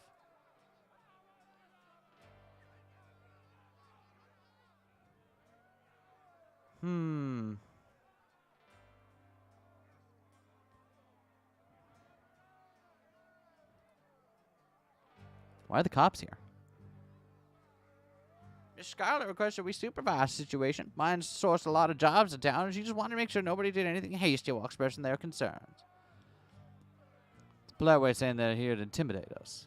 A little reminder for the boss that she owes more than just the coal mines. Simmer down, nobody's here to intimidate anyone. Scarlet mines are private property. Miss Scarlet has every right to request some oversight during a tense situation. More of us here than there are you. So do we want to go try to talk to Tabitha here? Let's change a fortune for that devil's lettuce. Charge a fortune for it? Yeah, she must. I do like how Tabitha gets really self-conscious if you keep making stoner jokes about her. I love it. Do we want to go see Tabitha?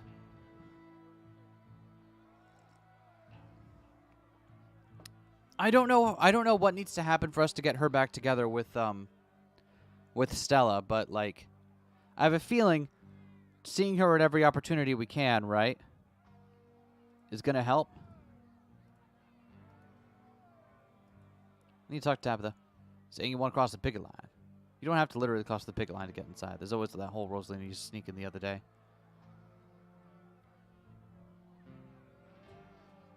What harm could I possibly cause by going in there? I have my cousin's phone number. I'm staying at her house, and last I checked, she knows you're all striking.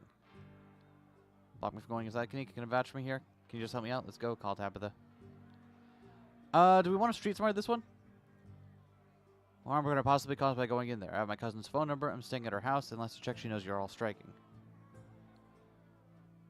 Black Teddy Games referred to Sybil as weed grandma in one tweet. Hell yeah.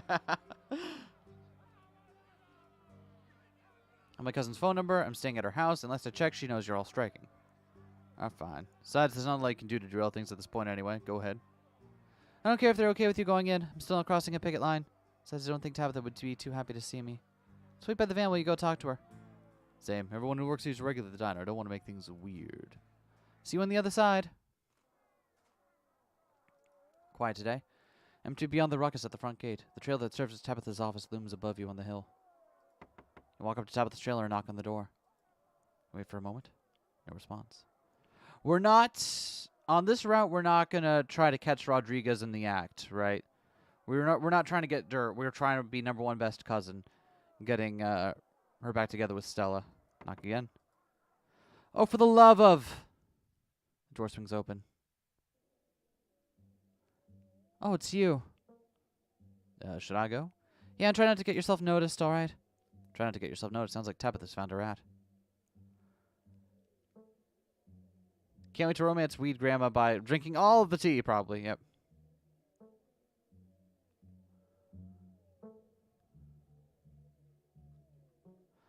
I think on this route, we go, I saw nothing, I heard nothing.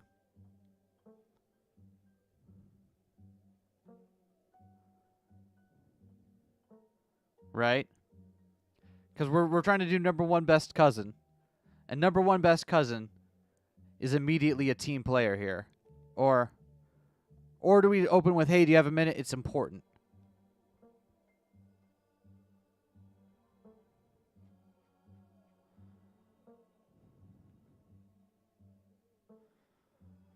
Maybe I saw nothing, I heard nothing is too forward. Right? Maybe it's better if we don't address it at all. Just be like, hey, we're here I have something really important to ask you about.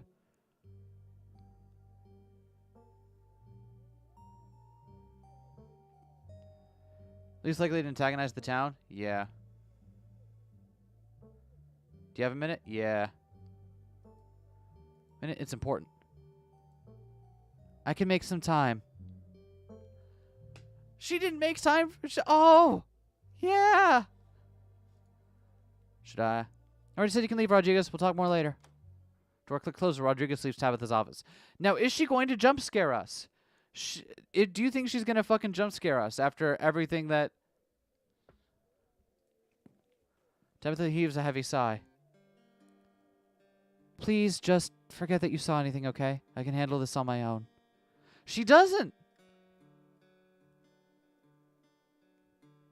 I don't think I'd be on your side for the strike. I'm not going to undermine you. We talked to the miners outside. Their demands are too bad. Better paying some time off if they want safety inspection. I don't know if we can free frenzy can break a strike. No threat. Hooray. It's so nice! I didn't realize that... Oh, wow. Yeah, we must have really pissed her off bad in the other route. Shit. I'm not going to undermine you.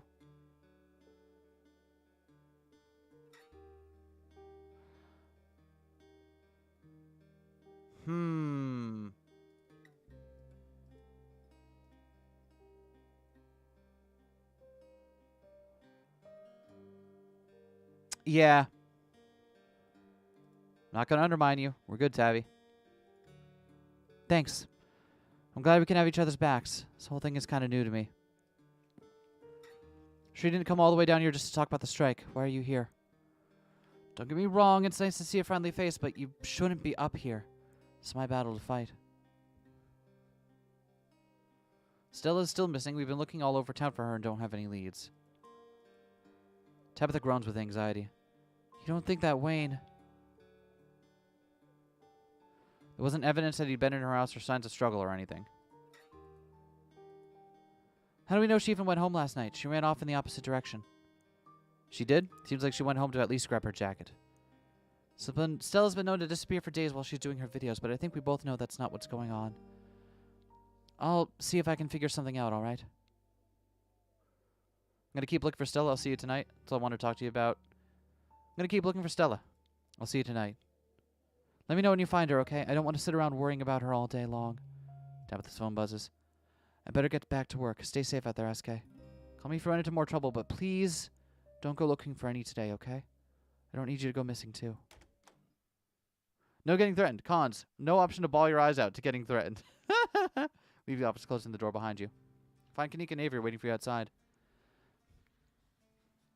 Don't look like you found any new leads. Feels like we've done our due diligence here. Come on, I'll drive us back to town and we can figure out our next move from there. Where to next?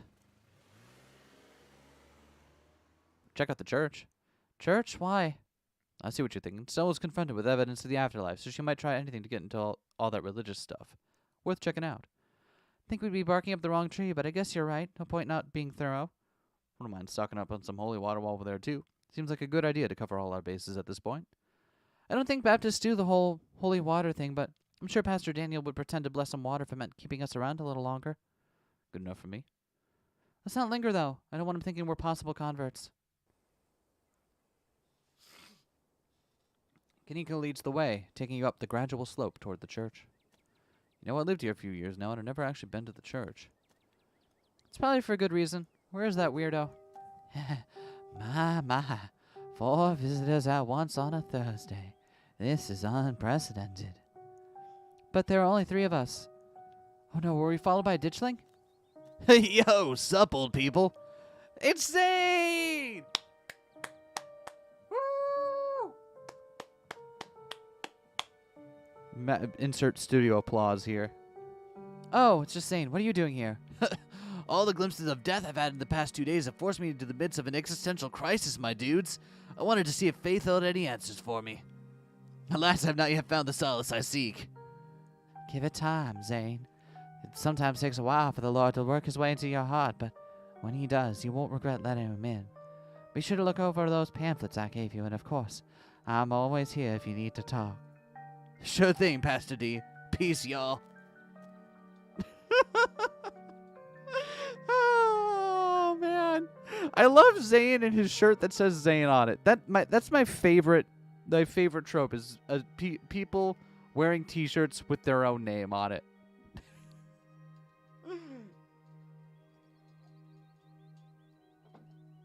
Anyway, we're looking for Stella. She wandered off last night and no one has seen her since. I was trying to get pretty worried. We hope maybe you or Janie had seen her.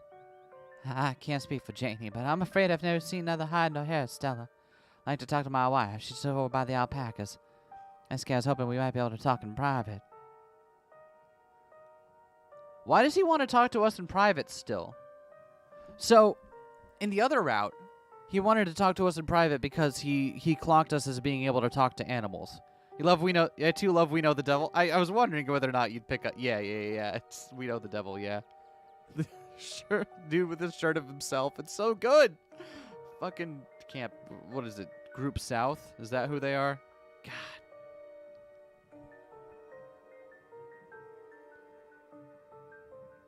Why does it have to be private? No way I'm talking to you in private.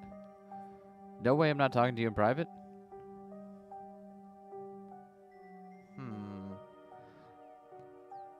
We can be a little antagonistic this time. Because in this route, he's giving us nothing but bad impressions, right? No way, not talking to you in private. I won't bite or anything, I promise. And we can talk here right in the open. I guess we'll leave you to it while we check in with Janie. See you in a minute. Your friends head off towards Janie and the alpacas, leaving you alone with the nervous pastor. Glad you decided to come up to visit me.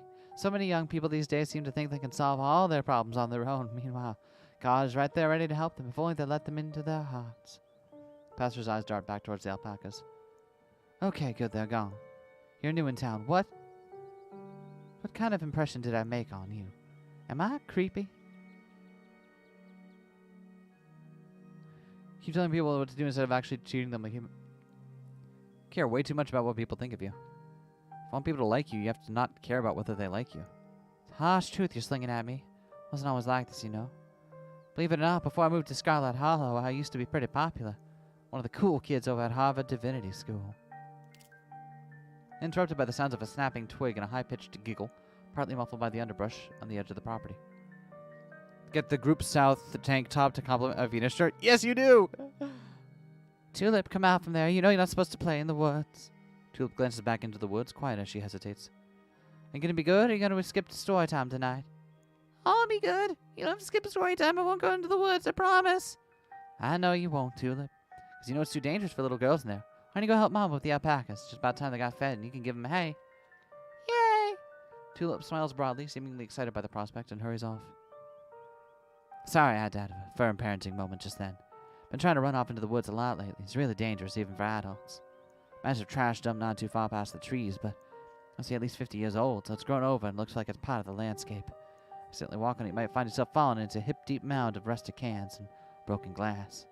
Tulip made some imaginary friends and keeps telling us that they want her to go out there like the wood of some fictional creature she made up is going to convince us it's a good idea for her to play in somebody's old garbage. Outside of Scarlet Hollow, he's generally well-liked. Yeah, because it's like there's some... Because someone pointed this out. We completely misinterpreted what Mystical was telling us about him. Something is compelling you to dislike this man isn't like a warning that you should dislike him. It's something mystical is compelling you to do it without good reason. She's 7, of course she would get some funny little idea like that. To get the community to rally behind a big cleanup. About time somebody got rid of all that junk. Oh, Tetanus Lake! Stella told me about it. Tetanus Lake, that's an accurate name. I wonder if Tulip would stay away if I started calling it that, or if that would only make it sound more alluring. How big a trash dump we talking? Would a weekend of hard work clear it out? If you had construction equipment and a team of professionals. It's a big area, and I have no idea how deep it goes. Probably make Tulip both cuter and more creepy. Yeah. We haven't done the creepy young girl trope yet, have we? We'll get there eventually. Meantime, I'm just making sure Tulip knows not to go near it.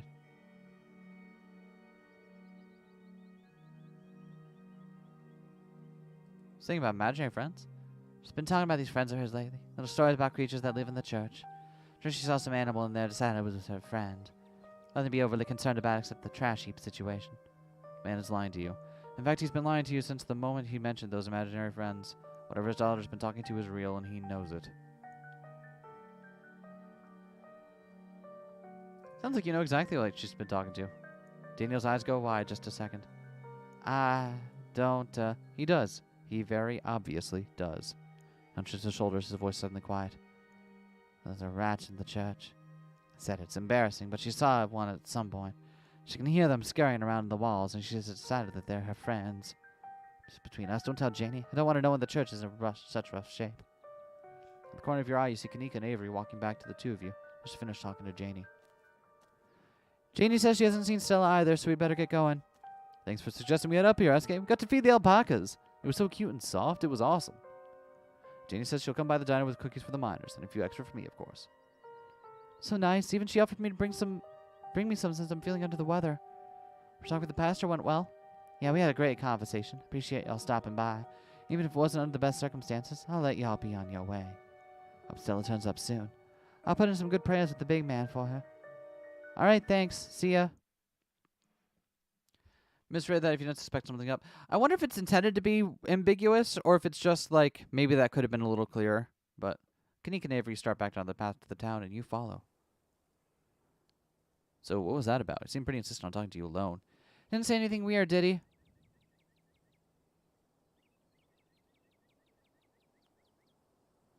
Tulips apparently made some weird imaginary friends, so we might want to check it out later this week.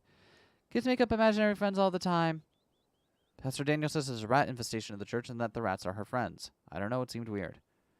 Should know we'd have to deal with a spooky kid at some point. See, even Avery knows what's up. Would it be get out a hard decision trait for the church one? It will absolutely be. It's the one where it makes the most sense. So I'm looking forward to having a bye. Not next chapter, but probably the chapter after that.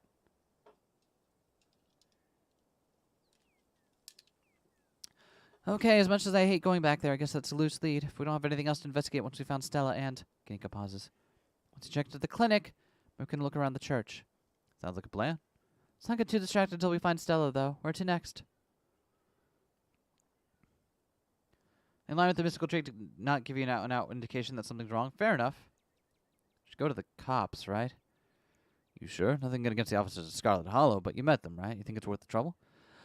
As unhelpful as they are, we are dealing with a missing person. That's cop stuff. It's probably going to be more of a formality than anything, but there's no point in not covering all our bases. Police station is exactly what you would expect from the town size of Scarlet Hollow. It smells strongly of coffee and faintly of aged furniture and paper.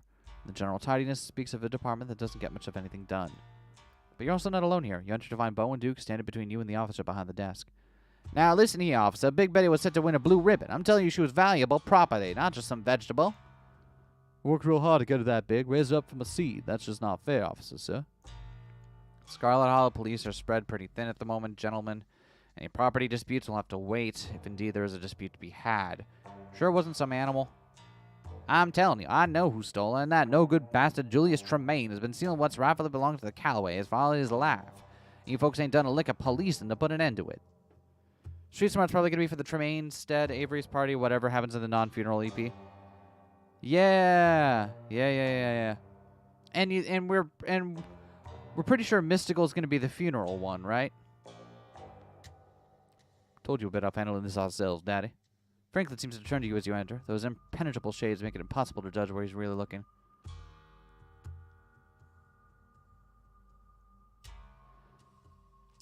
Listen up, Franklin. We've got a missing person on our hands. Stella hasn't been seen since yesterday, and the last anyone saw she was in a state of distress. Speak with complete authority in your voice. Franklin's sunglasses are impenetrable, but you can imagine the eyes behind him methodically scanning you like a machine. Is the person? Apologies, Mr. Calloway, but I'm going to have to handle this first.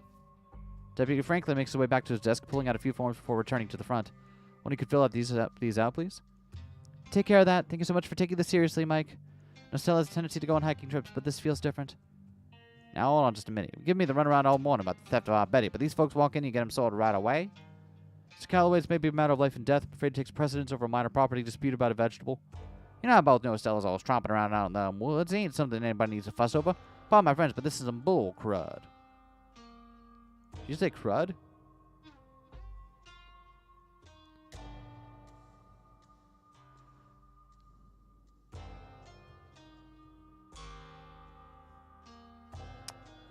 Thanks for taking this seriously. Take everything seriously. Duke scoffs. Anything else I can help you with? We want to say. Just say crud. Dang straight, I didn't aim but to cuss in front of the boy. Cussing in public ain't polite. Satisfied? What's all this about a pumpkin? Julie stole a Big Betty, so we came here to report it. All the good that's did us, Officer Franklin here wants so much to write down a note that there was a theft for when the real cops get back.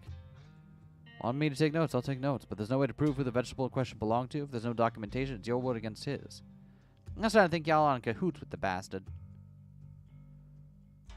What makes you think Julia stole it? Poking a wasp's nest, Eskay. There's 100 years of history there. Been claiming Big Betty was his since day one on account of he thinks it was planted on his side of the property. Got himself confused about where the property line is, as always. Got a fair share of calls from Mr. Tremaine as well. Not that I'm at liberty to discuss confidential police information. Perfectly willing to bear the hatchet if you want such a lying, pumpkin-stealing rat. You know, Julius is a friend of mine. A lot of things, and he's definitely a bit of a curmudgeon, but I never pegged him as a thief. I didn't know Julius never talked to anybody. Talk is a strong word, but I like to think we have some kind of understanding. Why is the pumpkin so valuable? Down near 2,000 pounds. Who's going to get us a blue ribbon? Now we already missed our chance. Judging was supposed to start today, and here we are still stuck in the hollow and short our prize winner, with Julius Tremaine to blame. He practically spits the name, and then he literally spits on the floor. He didn't even come into his door to answer for what he'd done, just hold up like the coward he is. He could give us seeds from what's left of us so we could try again next year. She was good stock, I'll bet. I haven't come into the door. It's interesting because I haven't seen Julius since Tuesday, and he's usually in the diner every day. Not necessarily a big deal for a lot of people, but he never misses his morning Joe. Maybe he isn't a thief. Could be something happened to him. Mark my words, the man's a thief. Got any other ideas about who could have stolen our prize pumpkin? Beats me. I just don't think folks should be so quick to jump to conclusions. How'd he even move a 2,000-pound pumpkin? Duke is tiny compared to his son. Yo, color sorceress. Yeah, he is. He is tiny compared to his son. I don't know how he did it, but he did it. Could have easily been a bear, a mountain lion, or any large animal. We're no bear. We're hunt folk. We know the signs. It's man's work, and that man's was Mr. Tremaine. He knew just what to do to hurt our family. Your eyes cold, Deputy Franklin. Surprise pumpkin we're talking about. Can't you at least try to help them out? Want me to go over there and kick his ass for you? Are you threatening to commit assault in the middle of a police station? I'm sure Eskay just means that metaphorically, Mike. Dad always told me violence only makes more trouble. Better for me to come to the police when I have a problem with Julius, even if it don't make much difference. That's right, Bo. Resorting to violence can only make us worse than he is. That's why we're going through proper channels, or trying to at least. You know, even if Julius didn't take Big Betty, it might be worth doing a welfare check. Look, kid, I live to help, but the sheriff has standing order not to step foot on the Tremaine homestead. The man loves his booby traps. Well, that's so. You've just been giving me my boy to run around all morning? Deputy Franklin shrugs. Those booby traps never stop me. I don't make the rules. You have to take it up with Sheriff Hugby. Big Bo is big? Yeah, he is. Gets stolen a day later with Duke alive than if he's dead, right? Is it? Where do you get that from, Henri? Because, like, you still come into the station to have Bo doing the report on the same day. Right? Does Bo, like, in the other route, does Bo say it happened, like, a day or two ago? Instead of, maybe. If I may, sir, that might cowardly of you. Thought police officers were supposed to be brave. That's right. You ain't even doing the bare minimum right now. And about courage, big man, it isn't about being lazy, Mr. Tremaine. It's about public safety. It's about the sheriff, judgment, and authority outweigh my own. Look, I've been to Julius's 100 times. I can tag along and make sure nobody gets hurt. Pass it along when he gets back, but his hands full right now. Can't make any promises. You better.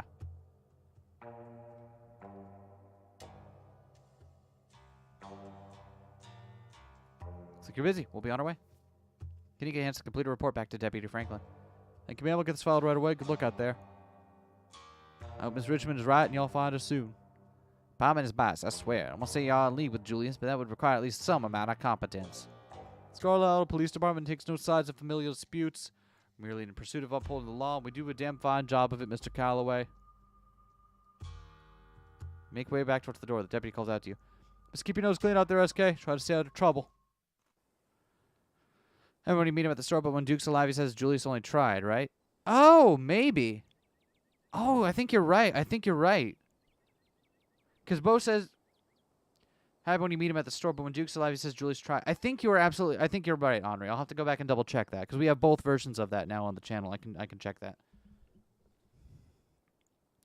At least we filed a report. Still guess finding Stella's going to be mostly up to us. Gotta find out what's been going on with Julius, too. Been missing from the diner for a few days. It's weird. Usually comes in every single day. Maybe he's preoccupied with ditchlings. Just hope he's alright. One problem at a time. Where to next? So consider your next steps. You remember your appointment with Sybil. Seemed to be confident last night that Stella would be okay. Maybe she'll be able to help you find her. She's the only person who believed you and Stella from the beginning. She could prove to be a valuable asset. Nobody ever seems to say anything to undermine her, except for her daughter. And daughters always clash with their mothers. This town trusts her. Don't your mom supposed to have tea with her today? It's weird that Keen Eye is both correct and giving us the wrong conclusion there. Mom wanted to talk to you. She's probably going to give you some rocks or bundles of herbs for protection or something. We can humor her. Let's do it.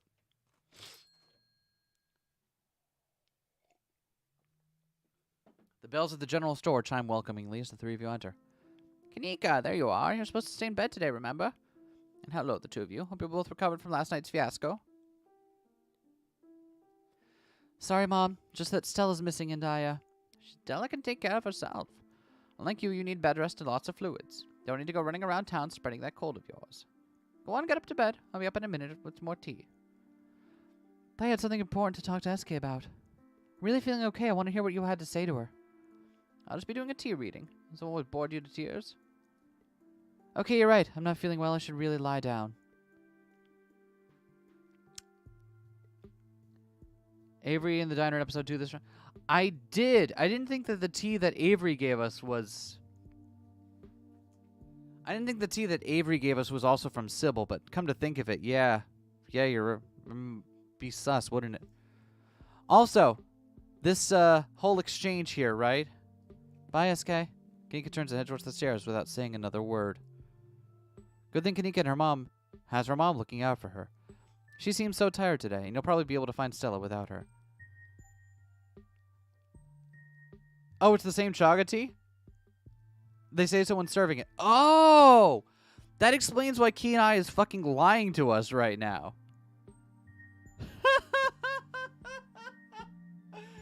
Oh, man. I didn't realize that the chaga was... Okay.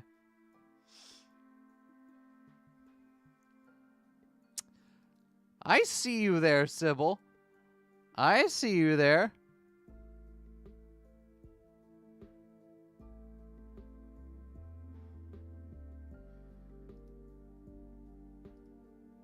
So sorry to be a bad host, Avery. I was hoping Eskay and I could do a reading in private. I'm sure Winnie needs help with the diner. Oh, you're right. I totally left her on her own today. Fine by me. Wouldn't want to mess with the tea vibes. Sure, those leaves are very particular. Before I go, I did want to ask. Are you a witch? Avery does not beat around the bush. But as I am that you think I'm magical, I'm just an old lady who likes tea and has a few unusual hobbies. Just saying, doing stuff like reading tea leaves is pretty witchy as far as I'm concerned, but I won't push it. Just so you know, if you are a witch, you can totally tell us. We'd be cool about it. Leave y'all to your not-supernatural private tea leaf reading. We'll catch up tomorrow, Eskay. They make their way out of the general store, disappearing down the street in the direction of the diner. Shall we? Sybil motions toward the tea room.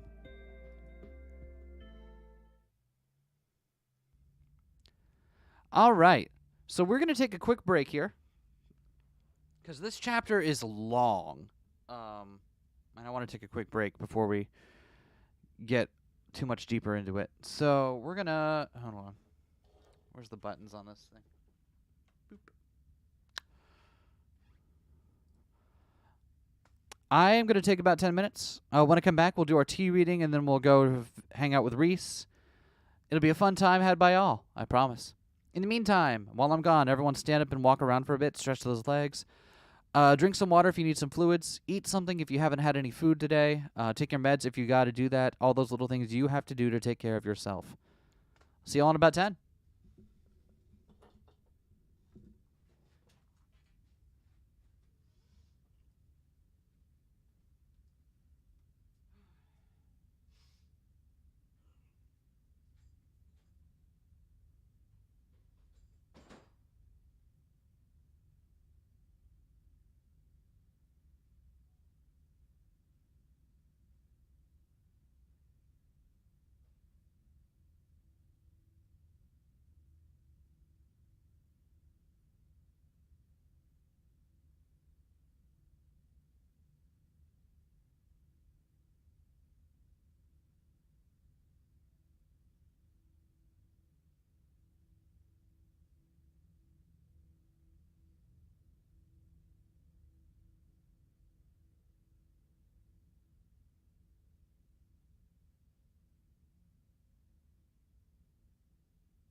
I'm back.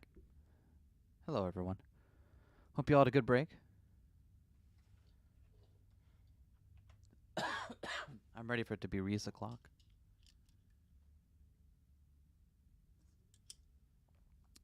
Please have a seat. I'll bring you a fresh cup. Take a seat at the small table at the edge of the room. It's dark here. Only a sliver of sunlight able to filter through the heavy curtains, supplemented by the bright glow lights over the plant in the corner. Sybil joins you at the table and places a cup in front of you. It smells light and citrusy, with an undercurrent of decaying earth. Same tea you sampled with Avery at the diner on Tuesday. Looking at whether to drink in EP2 a diner tea can affect your interaction with Sybil and their vibe. Yeah, I didn't realize that. Be able to do a reading once you're done. Until then, how about we just chat?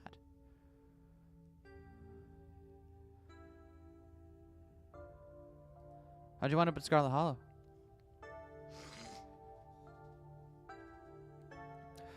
And I notice Keen Eye isn't telling me something that it should be telling me here, that it has told other people in other playthroughs, which is interesting.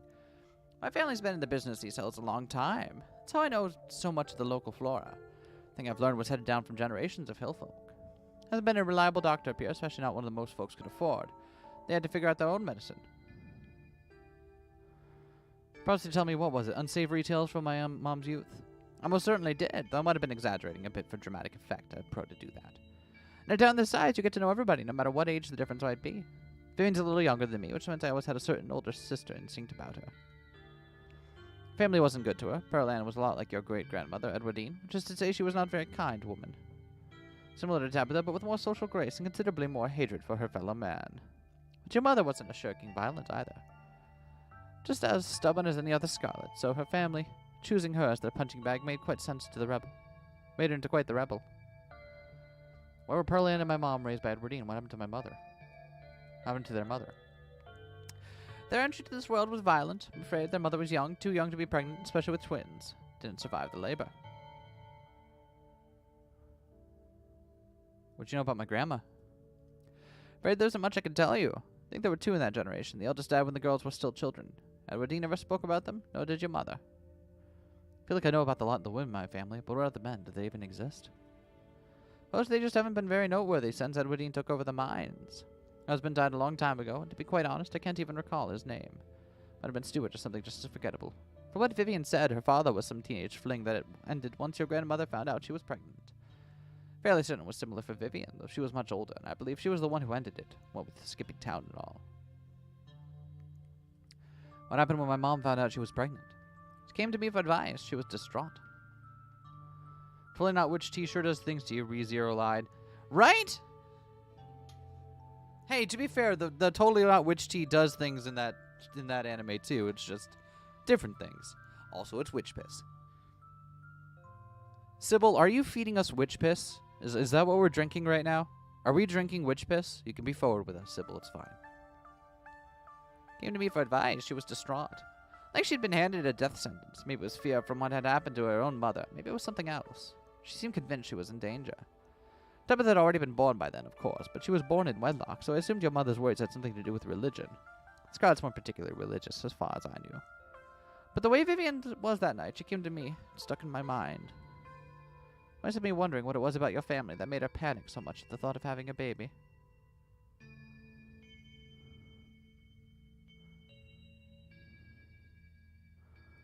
What's with all the mystery and ritual? If you have something to tell me, just come out and say it. Need your tea leaves first. A piece of the puzzle, but the tea leaves should help to give me the full picture. Drink the WikiHow, how to romance Sybil Scarlet Hollow. Step 1, drink the witch piss. Well, shit, we can't get out of it, so let's just go gung-ho. Take the tea, sipping it delicately. The citrus smell is fleeting, quickly replaced with the earthiness at its core, like you've taken a mouthful of dirt. Aftertaste combines the two flavors into something soothing and medicinal, and you find yourself feeling more comfortable, your muscles relaxing for the first time in days. Tea is gone before you know it, and the small cup empty save for what's left of rehydrated leaves coating the bottom. Oh good, glad you found the tea palatable enough to drink. Should do you some good. It's one of my more medicinal blends. On to business. Sybil takes the cup from you, staring thoughtfully down at the sludge.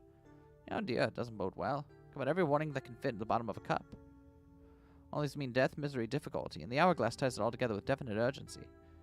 Fair to assume this all has something to do with whatever brought the ditchlings. Something is coming, and whether any of us can stop it, I'm not sure, but we may at the very least be able to figure out what it is. And there's a central figure here, a cat, an enemy, lurking in plain sight.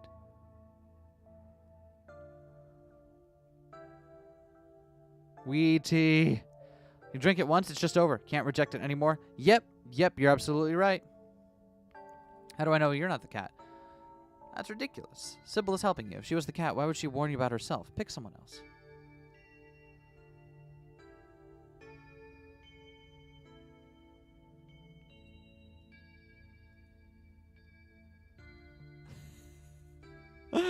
Oh, it's too late for us. Interestingly, it doesn't even let you say it. Yeah, it's so good. So interestingly, she doesn't. When you try to say like, "Oh, but it's probably Wayne," she doesn't immediately become antagonistic towards Wayne, which is what I found compelling on our playthrough. But the cat could be Stella.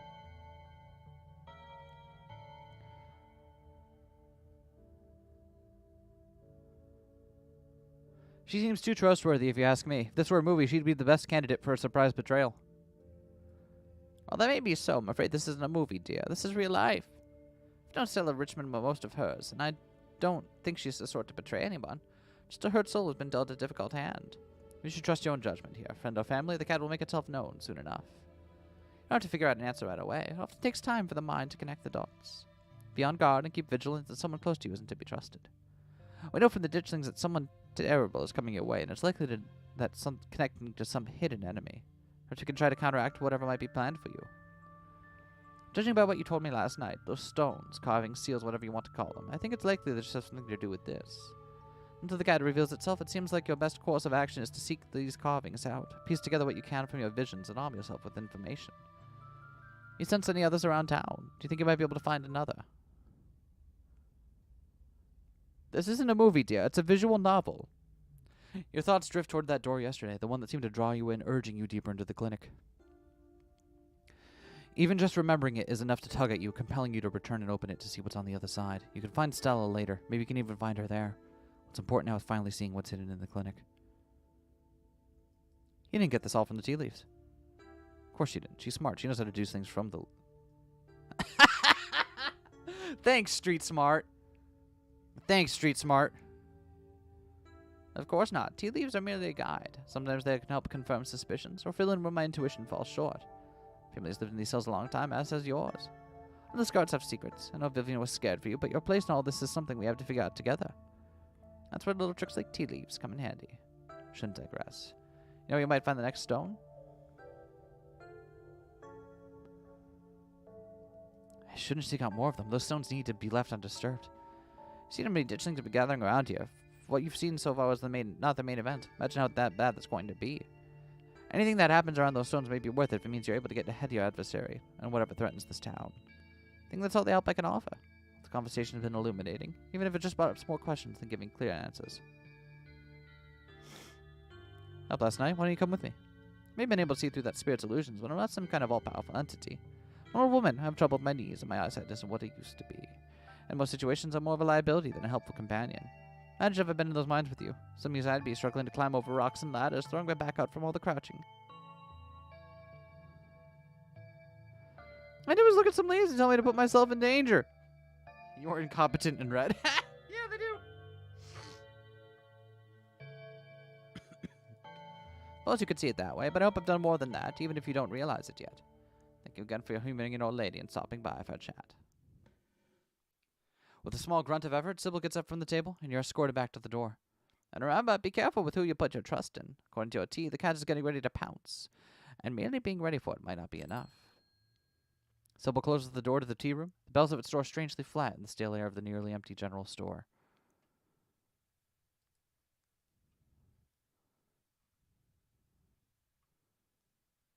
Yo! Ghosts are real, you should know. Yeah, no, I've seen tons of videos of ghosts doing stuff on the internet. I'm not 12. Kanika's a cold, huh?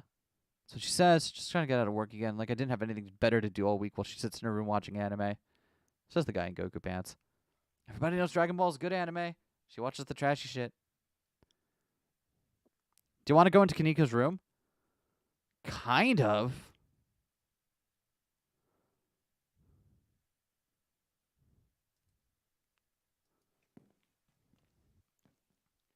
You're not going anywhere before checking in on Kanika. You make your way upstairs. You knock on Kanika's door. Mom, I really don't need any more tea. I think I'm just going to lie down for a while. I'm not your mom. Oh, Eskay, what's up?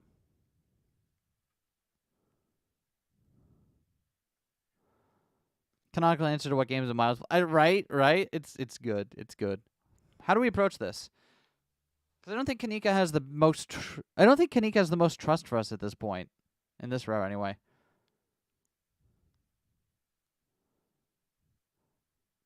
Going to the clinic. I hope you could join me. Sorry, Eskay, my mom was right. I'm exhausted. I probably shouldn't push it or I'll wind up worse off tomorrow. Looks like you're on your own. Make your way out of the general store and down the road to the clinic. Well, shit. Our relationship with Kanika this time around has not been particularly deep. You asked for a breather because it was old.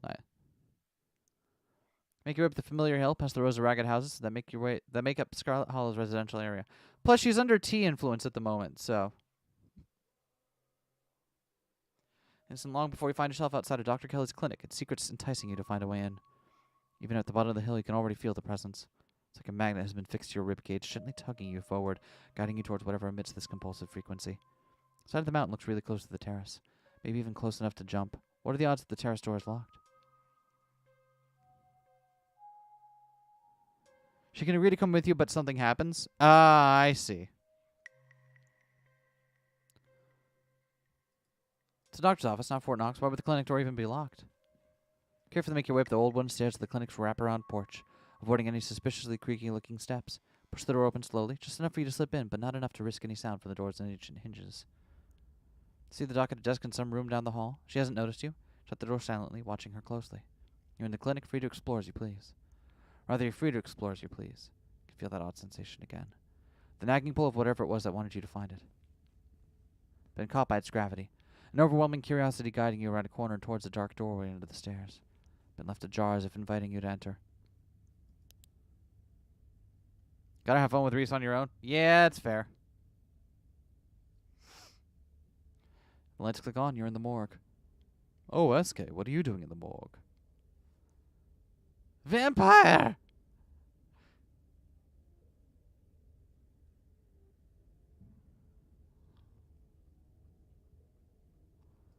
Vampire! I'm not. Please don't stake me. I just sometimes find it easier to sleep down here. Don't ask me why. That's just how it is. His words seem distant to you. The tugging is strong down here. Sybil teased Kanika into staying for the exact moment that could be legitimately dangerous for her. True. Almost feel yourself slipping into a trance, and your eyes wander to the back wall of the morgue. You need to see what's back there. You touch the wall. It feels disappointingly solid under your palms. Hey, are you alright?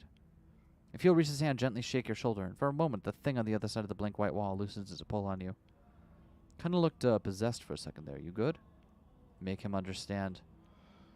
Why wall? Need see thing but wall, stand away. That means that there's some kind of magic shit going on. It would tell me you need to get behind that wall. Reese glances back at the wall. You really serious, aren't you? It's probably a bad idea, but we need to get in there. I'm pretty sure there's an emergency act somewhere upstairs. Just need to get the doc out of our hair. Should take 2 seconds. Get the doc out of our hair? Not the baby before you pick on me. I said I would. I said I'd hold up my promise on that, so. Say I'm sick and need something, she'll drop whatever she's doing and do it for me. Surefire way to get her out of the house. Most of the time it's true, anyway. You got to get what you need, no shame in that. Exactly. Sounds great, lead the way. Sweet, be right back. Strides past you, his long legs moving swiftly. He seems excited, his usual dour demeanor replaced with an uncharacteristic pep when faced with the prospect of sneaking around and tearing down walls. Hear a soft voice filtering in through the open doorway at the top of the stairs, a hoarse and sickly edge added for effect as he speaks to his mother. Hey, Mom. Coughs gently. Reese, I didn't know you were awake. I still feel like shit, but I think I can finally try to keep some juice down. Looks like we're all out, though. Really? I just thought I'd just pick some up. Got an errand to run on Main Street anyway. I'll go pick up some orange juice and ginger ale, too. That'd be awesome. Sorry to ask. I know you're probably busy. It's no problem. It doesn't take long. Don't do anything too strenuous while I'm gone. Just lie in bed till I get back. Thanks, Mom. I'll take it easy. You hear footsteps move down the hall, then the front door opening and closing. It worked. The theatric grasp has left his voice, excitement rising in its place. Come on up. We don't have long until she's back. Step out of the morgue, you relax. The extra space between you and the carving has weakened its hold on you, and with it your desperation to claw your way through the wall and unveil it. Senator the witch who Charlie and Kanika had played in his little puppet show, or somehow that very same witch. Yeah, she's definitely related. It's one of those emergency fire axes, so it should be pretty obvious wherever it is, though not sure where she would be keeping it. I'll show you around. Let's try at the doc's office first. Doing some stuff, but I just wanted to drop by. I'll join back later. Hey, no worries. Thanks for coming by, Wheel. Make your way to the doorway of the now vacant office. I don't see an ox in here. He's right. A cursory glance reveals nothing but stacks of paper and cabinets of medical supplies. Something on the desk catches your eye. Some sort of records with your family's name on them. Scoop up the folder, tucking the documents for later perusal. Reese watches you with curiosity. Stealing medical documents? If my family's going to keep secrets from me, I better learn what I can. Totally. Steal anything you need to. Got a mystery to solve. I'm not going to stand in your way. Check the medical supply room next. I can imagine a room full of chemicals going to be a place someone might want to keep an axe. But be careful stealing stuff in there, though. Might really get you into trouble. Turn around and leave the office. It's time to move on. Medical supply room is probably a good bet. Fire axe seems like something that might be useful in a room full of chemicals, just down the hall. There it is. Looks like it needs a key, though. Better not break the glass. Rather not explain why I had to steal the axe after we've had a chance to use it. Must be a key in here somewhere. Reese stops to listen to something. You can hear it too, but ever so faintly. The sound of footsteps just outside the clinic. Sybil Kanika's mom or her grandma? Supposed to be her mom. She looks so much older than both the doctors. Yeah. I assumed grandma, but like I think she's just her mother. Shit, she's back already. Front door to the clinic open and close. The creak of its antique hinges echoing down the hallway. Footsteps start down the hall. She's headed this way. Quick, we gotta hide. I'm not supposed to be in here. He opens the closet door and hurriedly motions you inside. You slip past him, scrunching into the small space as best you can. Attempts to slide in after you. Make space and he slips in next to you, closing the door just enough that you can both still monitor the entrance to the supply room. Dr. Kelly storms in, plastic bag in tow. She takes something out of the bag and places it on the counter. Then she hurries back out, bag rustling as she makes her way back down the hallway. Better wait a second, just in case. I think all three of those are very different ages. Yeah. Like both adoption having kids later are options, but it's a little suspicious the combination with the... Exactly. Two of you stand in tense silence, both crammed into the suffocating closet, taking shallow breaths as if she could hear you breathing from the other side of the building. Footsteps soon return. Dr. Kelly makes her way back towards your hiding place, creaking floorboards, broadcasting her location all the way to the hallway just outside your hiding spot. His head swivels suddenly. That was the door of the house. We're in the clear. Let's go. Two of you spill out of the closet. Reese quickly and quietly starts pulling out drawers, scanning them for keys.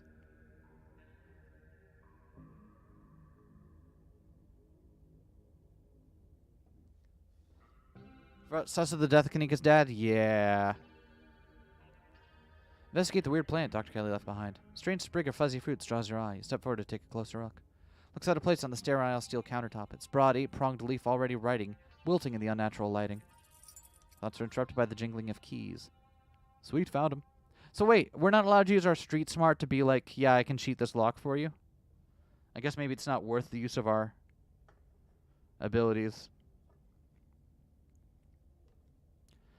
Simultaneously suspicious and also just ambiguous enough that it's hard to say anything for certain. Exactly. We don't know for certain what it is yet, but... And they're color-coded. Too easy. Reese unlocks the cabinet and offers you the fire axe. Here's your axe. He hands you the axe, then pauses, realizing you've been poring over the weird little plant. That was what she took out of the bag, right? That's weird. Does she make her own medicine? She's not a pharmacist. I don't think she's supposed to do that. It's just supposed to be where she stores the medicine she orders from a pharmacist over in Brevard. He picks up the plant. Weird little alien fruit. Gotta be medicinal, right? Could be information on it around here. Let's snoop. We have a keys. Let's do it. Starts unlocking drawers. Medical supplies, name brand meds. Pauses at the next drawer. Mysterious unlabeled notebook. This is about me. The stuff in here from when I was like 12. It's some kind of diary or medical history or both, I guess.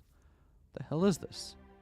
Something about another episode? I guess she's referring to one of my rough nights, so here we go. There's some illustrations. He glances at the strange plant on the countertop. Is that... It's that. She uses that to make my medicine. Extract by boiling berries. Great, she doesn't say what the berries are or what she's extracting. Leaving out real names, real suspicious, sounds like something someone would do if they didn't want much of a paper trail. But why would... You and Reese jerk your heads toward the sound of an opening door. The doctor is in. Shit, that was the door from the house. We gotta run. Follow Reese's instruction, once again starting down the basement stairs, letting the pull of the stone carving guide you back toward the morgue. Dr. Keller's voice filters down from above. I was right. We really did have juice just in the back of the fridge, but there's no harm in having extra. What are you doing in the clinic? Thought I told you to go rest. I'm just gonna chill in the morgue. I got my speakers, so if you hear some worse sounds, just my music. I'll be sure to put in earplugs to drown out all the industrial clanging you listen to. No, I'm not the biggest fan of you spending time down there. Can't be good for your mental health, hanging out in a refrigerator for corpses. At least have a blanket this time. Yeah, I'll be fine. Just a change of scenery. My room feels too claustrophobic right now. All right, I'll let you know when it's time for dinner. You hear the door at the top of the stairs close and the sound of Reese descending the stairs to join you in the fluorescent lit room below. Hey. This is the music that sounds like... I like how you can still explore, but the explore ones are down below these ones. Listen to music that sounds like a wall being broken down? Of course I do. I'm sad all the time. I'm glad my taste in music is finally coming in handy. It's exactly the cover we need. Stop asking questions. It's time to see what's on the other side of that wall. Wall, wall, wall. I'd like to do the honors if you don't mind. Got some confused and angry feelings I'd like to express.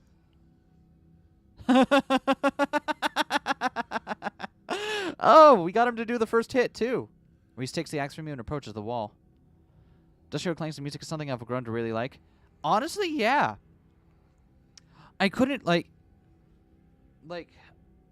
my preference in music has definitely grown, like, yeah, relatable. Yeah, I know, right?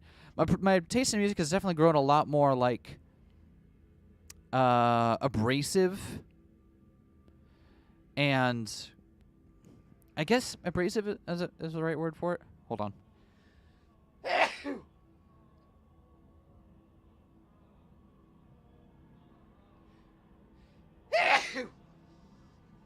Like, when I was growing up, I couldn't really listen to stuff that didn't have, like, a melodic component to it. Or at least, like, you know, a part that was, like, an easy-to-find melody within the harshness. But now, like, I can like, appreciate stuff, like, not just stuff like black metal or death metal, black metal, where there's, like, you know, there's still a melodic component, but it's, like, hidden underneath, like, churning guitars and screaming and stuff. But stuff like drone music, right? Where it's just, like, there is nothing but just the fucking soundscape. And it's like, this suddenly makes a whole lot more sense to me. That, and I kind of started to understand, like, the appeal of, like, industrial music, especially, like, older stuff. Stuff like Godflesh, some early Swans, that kind of thing. It makes a whole lot more, yeah. So I'll listen to stuff like Boris, really, like, earlier Boris stuff. Earth. I loved their album Earth, too. I found that, like, life-changing to listen to. Anyway, you're not here to listen to me talk about music. You're here to see what happens when Reese takes the axe from us and approaches the wall. Reese manages to cut through the wall with very little effort, unexpected from someone with his frame and condition. But you know his stringy muscles are backed by a mounting fury at what has been done to him. That goes a long way. Staggers back from the massive hole in the wall and admires his work. Holy shit. The splintered edge frames a dark passage, seemingly cut deep into the side of the cliff, cold seeping from the forgotten passageway into the already frigid morgue. Reese coughs as he takes a better look at what lies beyond the wound in the wall. There's a whole hallway back there. Thick, stale air leaks from the hole, filling the morgue with an earthly mildew smell, like the room is slowly filling with dirt. With the stink of the grave-like room beyond comes an even stronger compulsion. You step forward. And you climb into the hole. This is my hole! It was made for... Yeah, okay, the jokes write themselves. Better to relax to the music, I'm afraid would make other people feel intensely distressed. Right? Right? Oh my god. Like, it's just a different kind of satisfaction, I feel. I could like write a fucking essay about like what listening to Earth 2 did for my fucking sense of music enjoyment, but it's neither here nor there. This is wild. I had no idea any of this was here. An entire hospital wing, rotting away for decades behind some flimsy drywall. His voice sounds distant. Your sole focus is finding it. Your feet move without prompting, and you stumble down the hallway towards the far wall, barely registering the antique clutter as you stagger past it. Whoa, you okay? You don't respond. You don't bother to retrieve the axe. The wall is rotten, water damage having eaten away at the wood over the course of unknowable years. The planks nearly reduced to sawdust. You tear into it.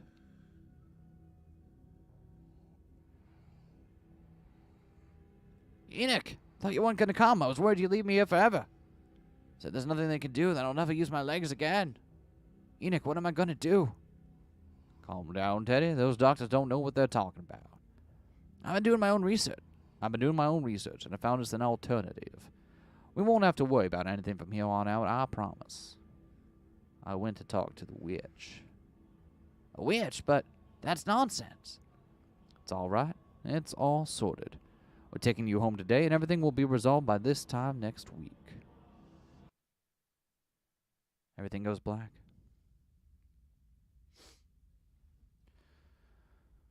Your vision swims back into focus, and it takes a solid second or two to reorient yourself. You're in an unfamiliar bed. Reese leans against the far wall, eyeing you with concern and curiosity. Hey, I was worried about you slipped into a coma or something. Tore down a wall like a wild animal, found some weird carving, and collapsed. Think you might have had some kind of seizure. You alright?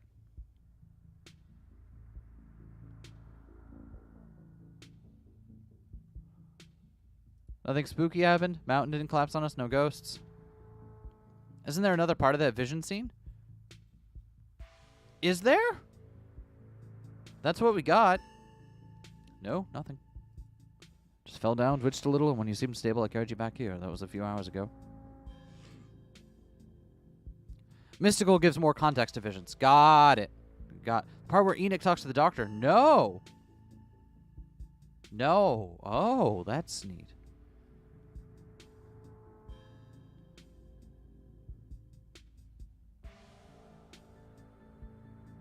Thanks, man. Appreciate it. No problem. Just figured you'd rather wake up in a bed than a musty hallway. Well, the morgue. Dr. Kelly know I'm here? No, snuck you back into the house while she was busy in the medical storage room. Figures you wouldn't want to come to in the morgue. I had a vision. Like a hallucination? I have those sometimes too. Used to have them a lot as a teen. It's weird little things like my hands would look wrong and my neck would seem too long or the womb would feel smaller. Ha! Ha ha! About all that, buddy. Still have these documents, I swipe, right? Yeah, you should still have them on you. Sure enough, you pull out the file containing medical documents about your family. I read through all these already in our other playthrough, but, you know, only get part of it. Okay, good to know. Pearl Ann, cause of death, sleep apnea, discovered by her daughter Tabitha Chrysanthemum Scarlet. No autopsy performed. Tabitha Chrysanthemum Scarlet. Gotta love that. The 5-minute foreshadowing? Oh, yeah. Edwardine Scarlet, born April 9, 1913, died February 12, 2003, age 89, cause of death, heart failure, signed by her granddaughter, Pearl Ann Scarlet. Pretty normal, almost made it to 90, died of a normal old person illness. Enoch Scarlet, born 9 September 1887, died 20 August 1957, age 68, cause of death, fall from cliff. This one has a coroner's report attached. Organ sustained impact injuries, lacerations to the neck and body consistent with fall from great height. Huh. Quickly flip through a few of the other Scarlets whose names aren't quite as familiar. Theodore Scarlet, born 24 May 1890, died 1918, age 28, cause of death, crushed in a mine collapse, body not recovered. Well, about that. There's Joey and Lewis. Both killed at Normandy in the line of duty. Must have been Edwardine's brothers. Certificate of fetal death. Infant boy Andrew Charles Scarlett delivered April 3rd, 1945. Stillbirth mother Edwardine. Complications during birth. No doctor. Yep. There was no doctor present at the birth and a home burial. There's some information missing here. Ah, thank you, Street Smart. Alexandra, the owner of the doll, so she went missing. Maribel Scarlett, died age 16. Complications during childbirth, signed by her mother, Edwardine.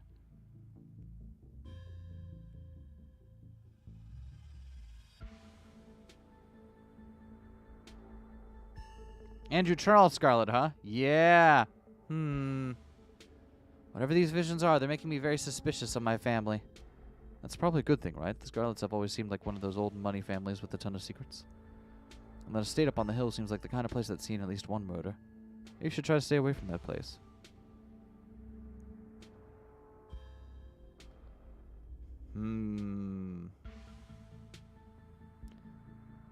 Should probably get going. Stella's still missing, and the stone here finally stopped yelling at me. Might be a little tricky. Doc is on the warpath up there. Refused to take my medicine, and she's not happy about it. But after I read this, there's no way I was going to take up anything that she gave me.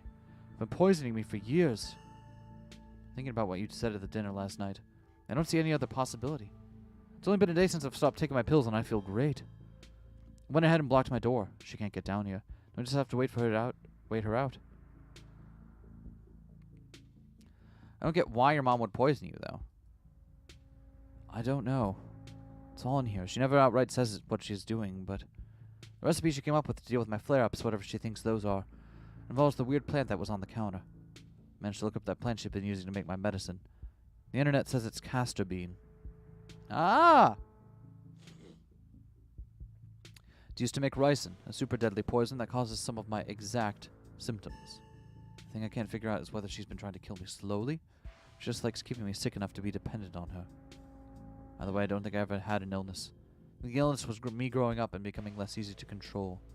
She should have found a cure for that. Ricin is really bad. How are you not dead? I don't know. Maybe it's low enough doses, or maybe I developed tolerance. But I think the fact that I feel more and more alive by the minute is enough proof that she was keeping me sick. I don't even need solid evidence.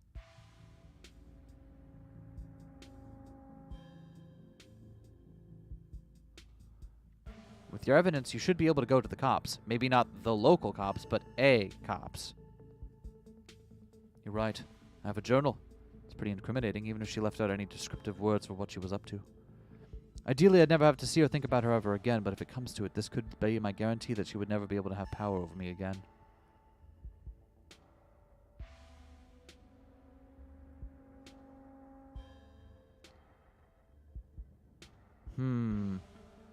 We need to get you out of here. Who knows what she'll do when she finds out what you know? Where would it go?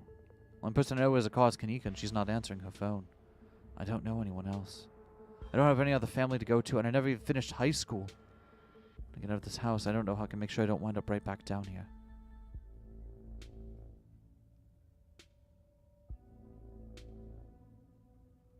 One step at a time. Let's start by waiting out your mom and getting out of here. Shouldn't call her my mom. As far as I'm concerned, she forfeited that title. I don't even think I should call her doctor. She's just some woman now.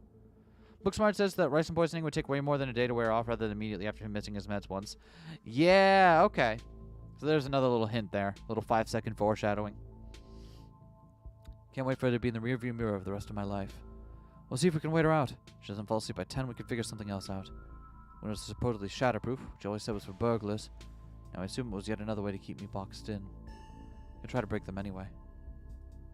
Distraction seems like a good idea. You can probably tell I'm getting a little jittery. Like a poison in my system for the first time in years. The fact that my whole perception of reality has been turned on its head. Probably a combo. Doesn't feel awful, to be honest.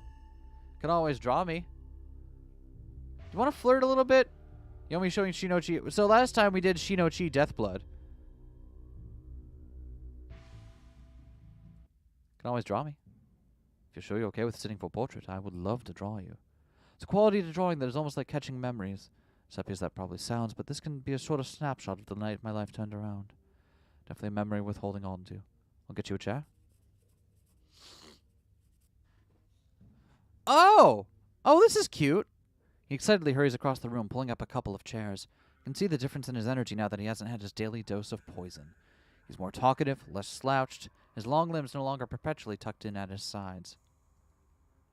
May I touch your face? Sure, blush.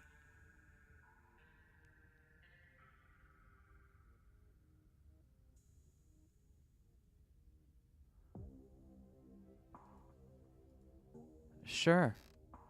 He places a gentle hand on your jaw, tilting your head slightly to the side.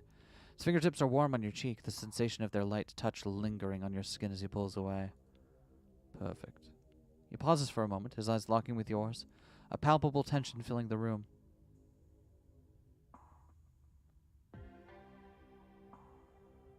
A while ago, your eyebrow suggestively sounds so awkward. I know, but it's the kind of like dorky awkward that that would actually make for like a good flirt, though. I mean, like at least I know I'm part of the group for like being a little bit dorky is certainly like a much better sell.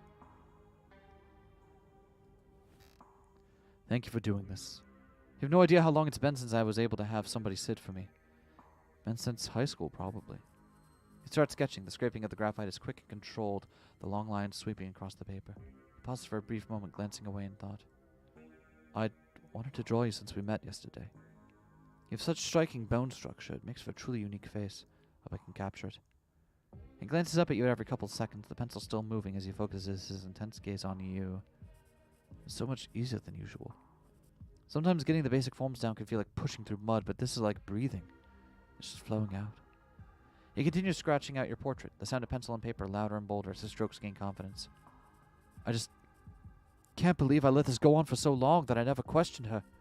That I so readily accepted the lines she gave me about my years being numbered and my illness being something bizarre, mystery, genetic thing that no other doctors could solve.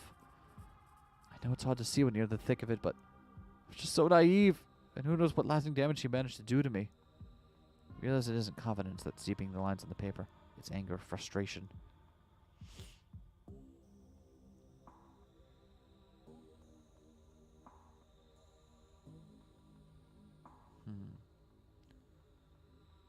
You don't have to focus on what could have been. You have a new future ahead of you. She sketched Kanika. She did take one of his high school art pieces. True. I don't know that for sure, though. I'm not out of danger yet, either. I'm still down here. The pencil snaps. Oh no, I'm sorry. I must be acting strange. I feel strange. Do my nails look longer to you? There's a knock on the window. Wait, did we give Wayne death growl? Yeah, we did. Eskay, don't get any closer to that thing. It's time to go home. That voice, I know that voice. Is that who's been following you around? Without another word, Wayne starts pounding on the supposedly shatterproof window. Enemies upstairs, enemies outside, we're surrounded. Even if I get out of this house, I won't be safe, and you won't be safe.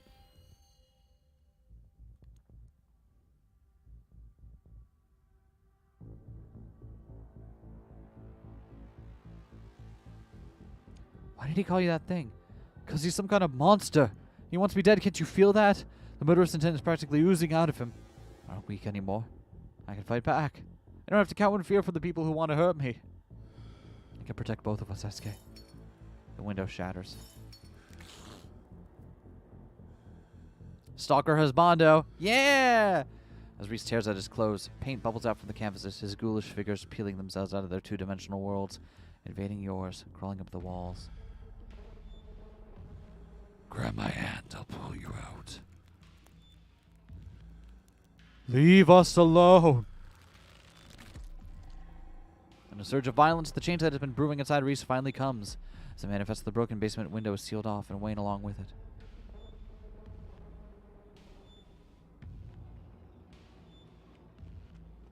You've seen enough to know you need to leave. You run up the stairs. The door is blocked by a chair, and then it's blocked by something else, too.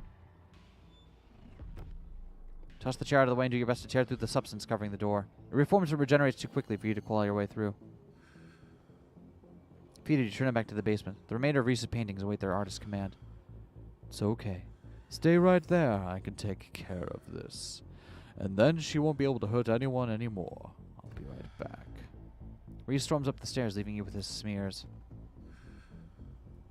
You dial your cousin's number. Hey, where are you?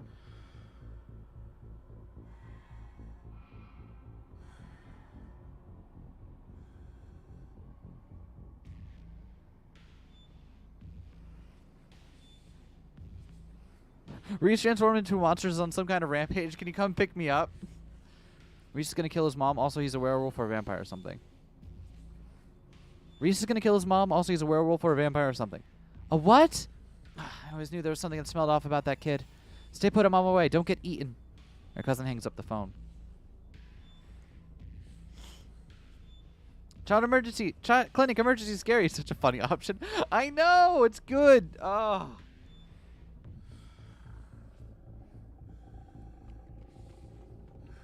You bound up the basement stairs and rushed to the front door.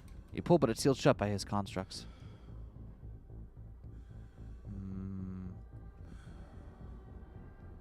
Make way to the door that beckoned to you yesterday. All intrigue now washed away. You know where it leads. You know what secrets that stone lurked in the forgotten basement the clinic had to share with you. Now the clinic holds a new horror. Somewhere beyond the narrow hallway leading from the house proper into the doctor's office, there's a monster preparing to do something unthinkable. You grasp the handle and turn. Dr. Kelly emerges from the shadows and levels a firearm in your direction. You instantly notice it's not a proper rifle, but some kind of tranquilizer gun. Duck! You do as she says, ducking out of the way. She shoots. The gun isn't very loud. Only a pop as the projectile leaves the barrel, whizzing through the air. Turn to see a dart embedded in Reese's chest. Might actually make things worse. Oh, well, we made things worse. Woo! Well, to be fair, we're doing, last playthrough we did, we let Reese, eat his mom.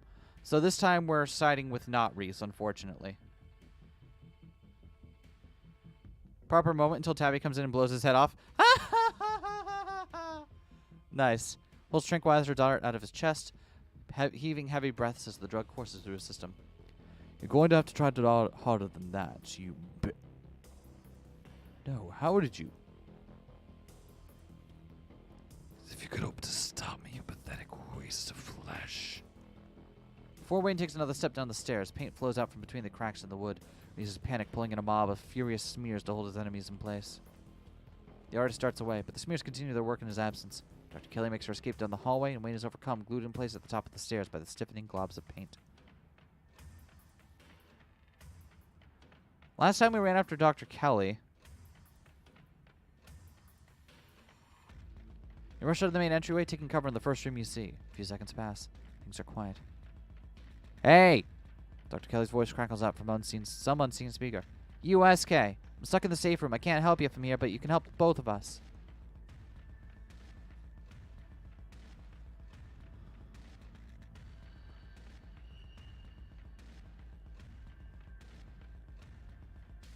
What the hell's going on? Think you probably put that together. Now listen to me. You're in the medical storage room, right? I need you to use the black and taped key to get into the cabinet. Bring the elephant tranquilizers. Bottle labeled coffentail. But tranquilizers clearly aren't going to cut it anymore. An intercom system, huh, Doc? Good. You should hear this. Eskay, you don't have to do anything she says. I'm not going to hurt anybody else. Just her. If I don't, you and I both know she's just going to shoot me full of elephant tranquilizers. Did I hear that correctly? And shove me back down in that basement, or maybe someplace even worse, and keep killing me every day for the rest of my miserable existence. I feel amazing right now. Better than I've ever felt in my life. I'm not dangerous. She's just scared because she knows she has to finally pay for what she's taken from me.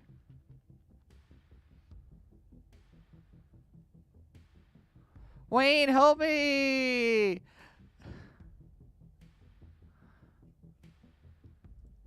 Say nothing. It's okay, Eskay. Just get to the cabinet and get all this sorted out. You don't have to do what she says. She told me what to do for as long as I've been alive, and look where that landed me. Half dead, holed up in a basement, and she put me right back if she had her way. If she had no trouble doing this to her own son, what else might she have been treating without their knowledge? Just stay right here while I do what needs to be done. There'll be a speck of blood on your hands. Enough. Reese cries out in pain. Oh, what the hell did you do to my shoulder? Wayne's got something in his hand there. What has Wayne got in his hand? Beast form Reese seems to have more that turns everything red around him. Yeah, it does. It's kind of cool. Love Child 13, I mean Reese. Yeah. Briefest instance, you see something coming out of Wayne's sleeve. Flash of pale yellow, then it's gone, slithering back into Wayne's clothes. Is Wayne like... Okay. Is Wayne like... Hear me out. What if Wayne's corpse is being controlled by a parasitic fungus?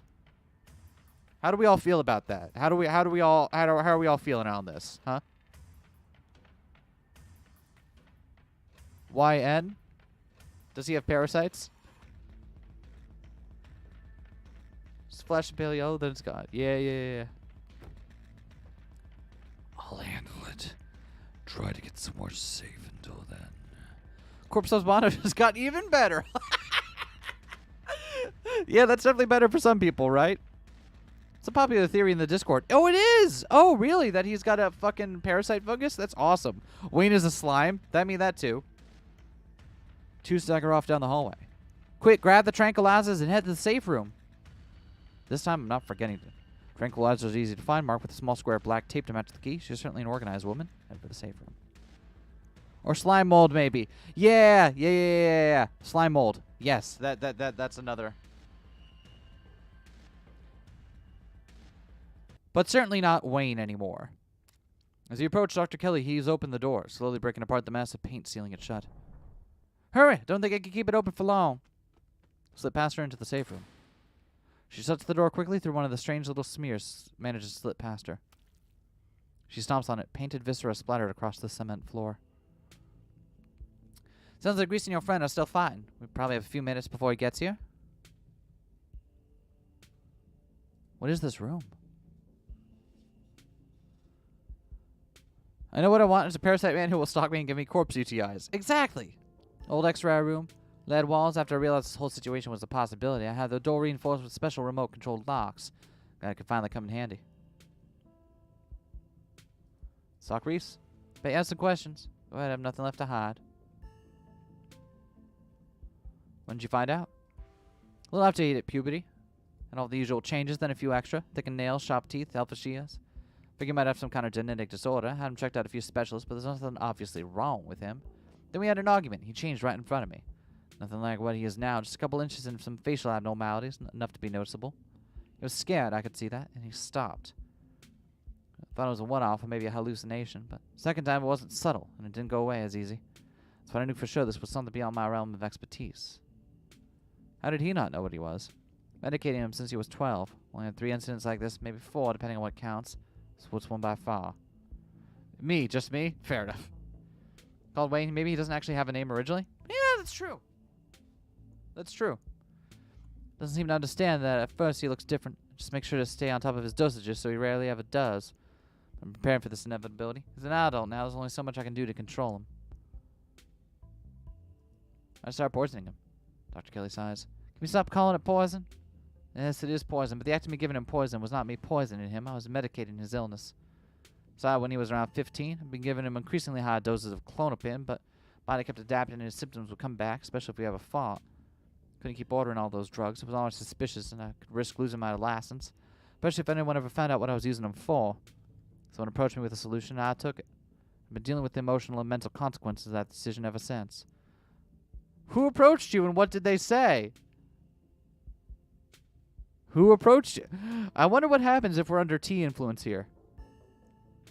Who approached you? What did they say? Dr. Kelly gives you a long, hard look. I don't want to talk about that woman.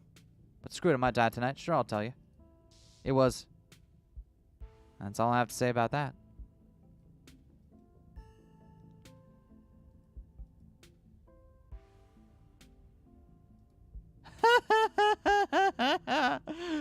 Nice. What is he? First I thought he was some kind of werewolf, but if he is, he doesn't follow any kind of full moon rules or anything. Silver don't do shit to him. He's not what he looks like. It's just weird. I wish I could examine him when he's fully transformed. I'd be fascinated to know what happened to him or how his body does it. Seems pretty hell-bent on ripping my thread out, so I guess that'll just have to remain a mystery. Was his dad similar? A strange little smile creeps onto Dr. Kelly's face. I wish I knew. Reach just kind of happened. I wasn't seeing anyone. Just woke up pregnant one day. Know how impossible that sounds. I'm a doctor, for Christ's sake. Had these weird dreams, almost like sleep paralysis episodes. Romantic sleep paralysis episodes. Actually kind of sweet, but they were just dreams. Then all of a sudden my period stopped. I got morning sickness, and roughly 9 months later, Reese.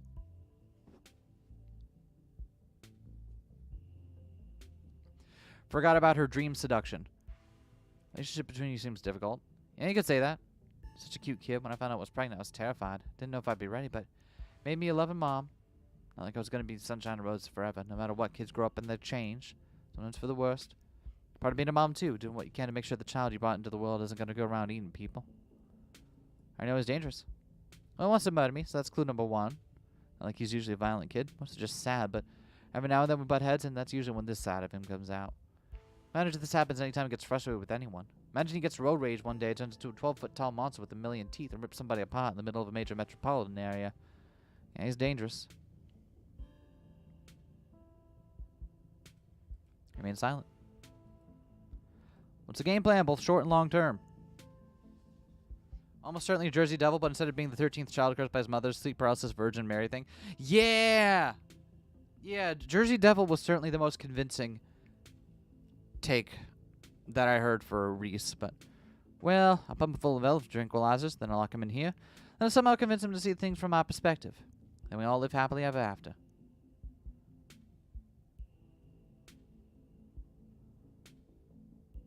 If you manage to find a way out and kill you, I'm not going to let that happen. Alright, while we're at it, any other secrets you're keeping? You have it all. You have no idea how relieved I am to finally say all this shit out loud. You and Dr. Kelly sit in silence and wait for her son to make his way to the safe room.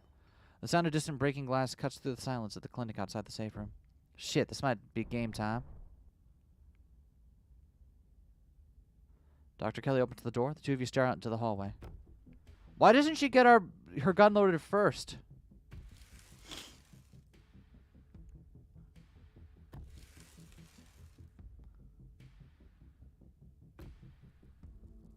How you doing there, Reese?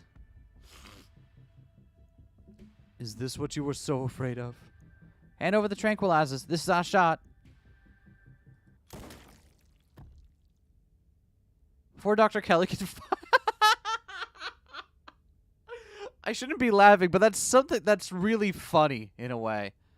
Before Dr. Kelly can fire, a different shot rings out. Reese's body is thrown to the wall. Shotgun in hand, your cousin fires, rounds the corner, and trains her weapon on his writhing body. Tabitha, what are you doing here? Stop it. Let me sedate him. We can deal with this non-lethally. Are you insane? This thing was trying to kill you.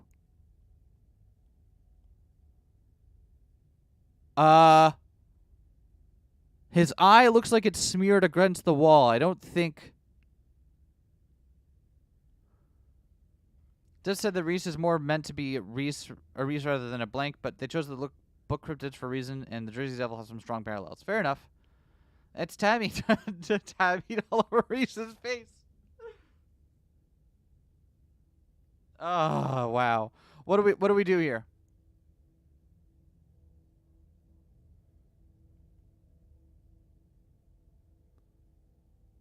What do we do? We're number 1 best cousin route, right?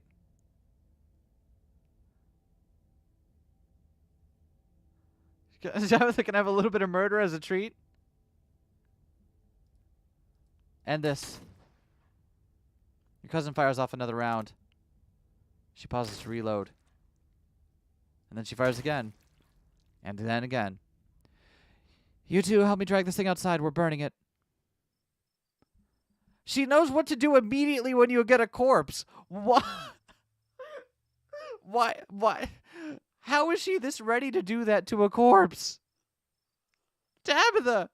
3 of you stand around Reese's mangled, still twitching body. You can see the ways he's trying to stitch himself back together, the tendrils of flesh melting and meeting and joining, the clicks and pops of bones snapping back together, and the horrific wet sounds of meat resealing along ruined edges. Cousin pours gasoline over the body. Then she lights a match.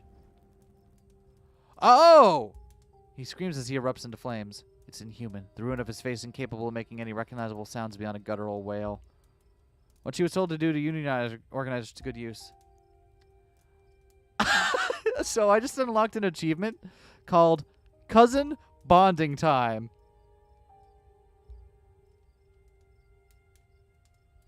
Gaslight Gatekeep 12 gauge. There you go.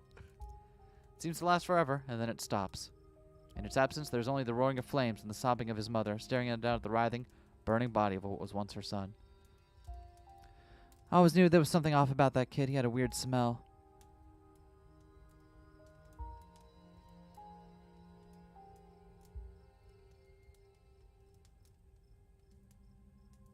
Do you think Tabitha would let us hug her?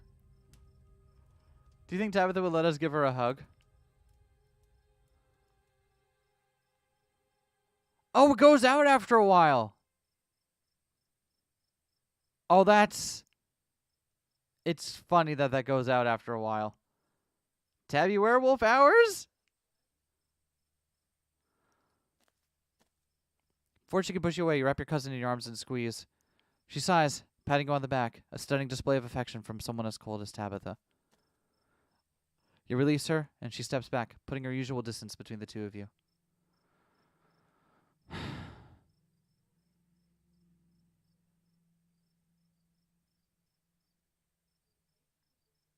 Oh heck. Yeah. Cry. Boy, am I ever glad you showed up. You would kill him. Did you know what he was? Things are dependent on how fast you go through the text. That sounds awful, is what that sounds like. Also, I think there are some visual novels that have done stuff like that. Oh, actually, you know what the answer to that question is, Doho Wario? The answer to that question is fucking Telltale games, where you have to make dialogue decisions on a timer. Otherwise, you get people react poorly. It's so funny because you told her to kill him. Yeah, I know, right?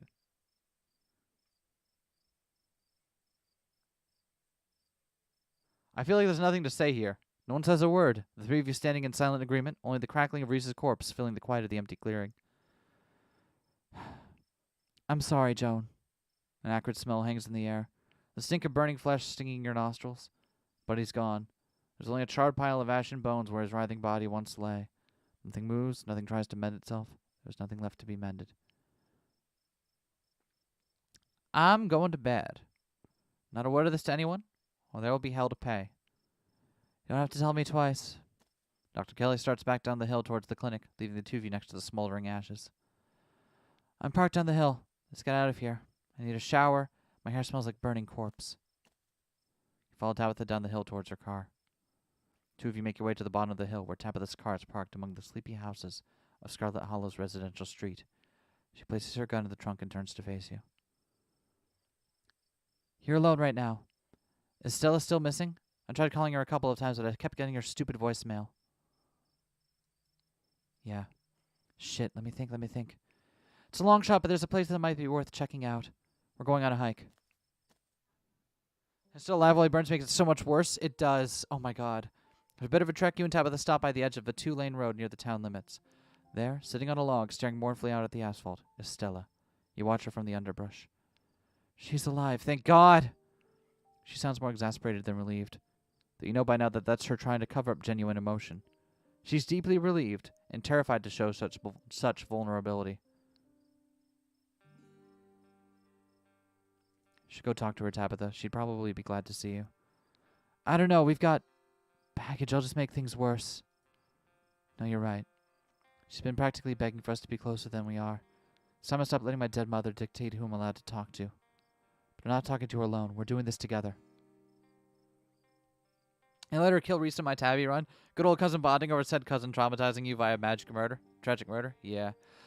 God, Tabby with the lines on her face is... The two of you join Stella, perching on the old log on either side of her. God, Tabby, that ghost really did a number on you. I'm sorry. You had Eskay worried all day, you know. Went all over town looking for you. Looks like you got into some trouble, too. Eskay, you're all covered in blood. This is where your parents died, right?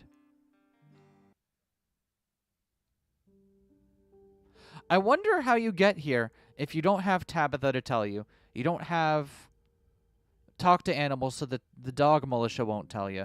Gretchen isn't alive, so you don't have Gretchen to tell you. Is it possible to just miss all of the ways this scene could happen?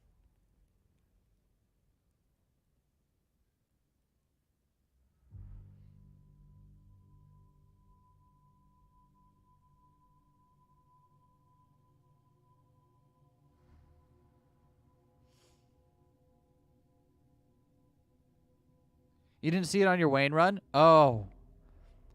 And there's one other method you didn't mention that's super rare. Oh, what's the other method I didn't mention? You can spoil it here. It's fine. This is playthrough number 2. So feel free to give some spoilers for other stuff. Because of her mother looking over her shoulder her entire life, Pearl Ann only died about a week ago after all. True. Have you been sitting here all day? Yeah. Just waiting. Silence falls over the three of you. The wind rustling in the leaves and the sound of night insects carry on around you, muted in the still night. Nothing happened, though. That's probably for the best. Tabby, did I do something wrong after the accident? What? There's whole years of my life that feel like they just never happened. Like every time I try to remember them, it's just blank. I have all these videos sitting on my channel I don't even remember filming. It's scary. Did I do something to push you away?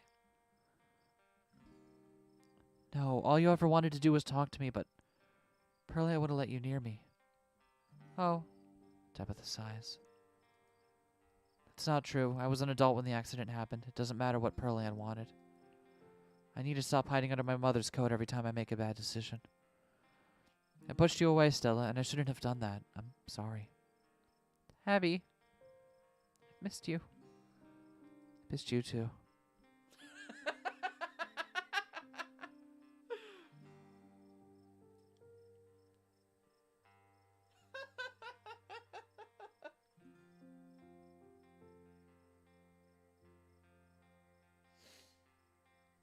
Worth it.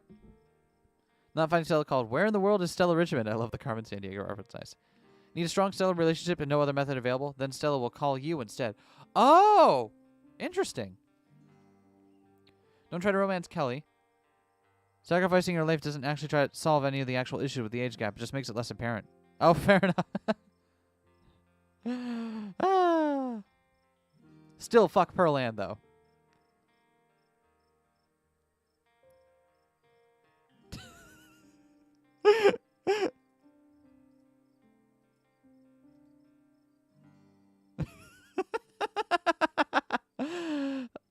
Still fuck Pearl Ann? Yeah, we going with this one?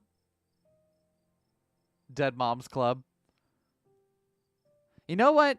No, we're not going to shit on this moment. We're not going to shit on the other hand. Wait. Yeah. We're not going to shit on this. Let them have it. You remain silent. Three of you. Yes! The achievement. I never forgot about you. The three of you stare out into the quiet night. I think the accident is probably why I got into ghost hunting. I think I just wanted to see them again. Wanted to know whether I even could. Never found anything, so I eventually gave up. Then last night happened.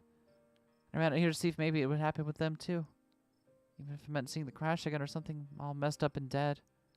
I just wanted to see them. It's been a whole day though. I don't think they're coming. Do you want to say goodbye? Stella sits in silence for a long moment, her breath slow and even. Goodbye. I love you. Don't worry about me. I'm going to be fine. She's silent again as if waiting for a response. No response comes, but she smiles, a lively glimmer returning to her sad eyes. That kind of felt better. I don't think I realized how much I kind of trapped myself in my own head. Thank you for breaking me out of it, you two. Stella straightens up, stretching her back. Should probably head back, right? I haven't slept in a day. Keep the events that transpired at the clinic to yourself, at least for now. This is me. Thank you again, you two. Let's go home, Eskay. Tabby, wait, before you go. Stella wraps your cousin in a tight hug. Don't be a stranger, okay? Never again, I promise. Best CG! You and Tabitha quietly return to the estate, both of you impossibly exhausted by the day's events. Ah. I've got to crash. I'll see you tomorrow. She heads to bed without another word. Tabby Run. I'm glad we're doing Tabby Run! Exhausted beyond belief, you stumble into your room and collapse on the bed. As your eyes sink, you realize that something smells off about the room. It smells rotten. You jolt awake as the door creaks. Don't look so frightened. I was just going to say good night and to give you a word of advice. Tabitha won't be around tomorrow. Too busy at the mines. Forbidden places won't be forbidden without her there to stop you. And you might be surprised at what you find. Until then, sleep well. Wait. Wayne pauses at the door. Yes.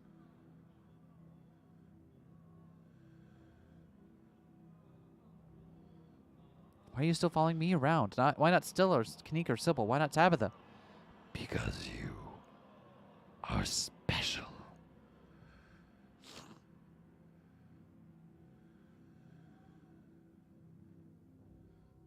Flirt with Wayne? But why? Why am I so special? You simply are. Do you not feel the ties that bind us? They are unbreakable. She's like, creep.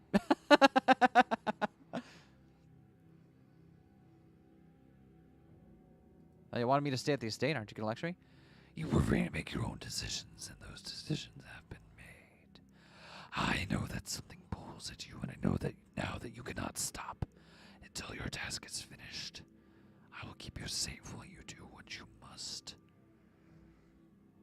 Thanks for looking out. Anytime you find yourself in danger, I will be there for you.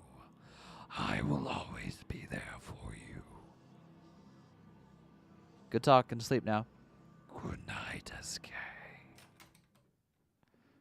Wayne leaves your room and closes the door behind him. The damp smell of the mattress is starting to become almost welcoming, a sign that the now daily horrors of Scarlet Hollow are finally behind you, at least until the sun inevitably rises once again. Flirting with Wayne is so cute. Yeah, it's something. This question you emphasize on seems to be. You can say you're fine with sloppy seconds.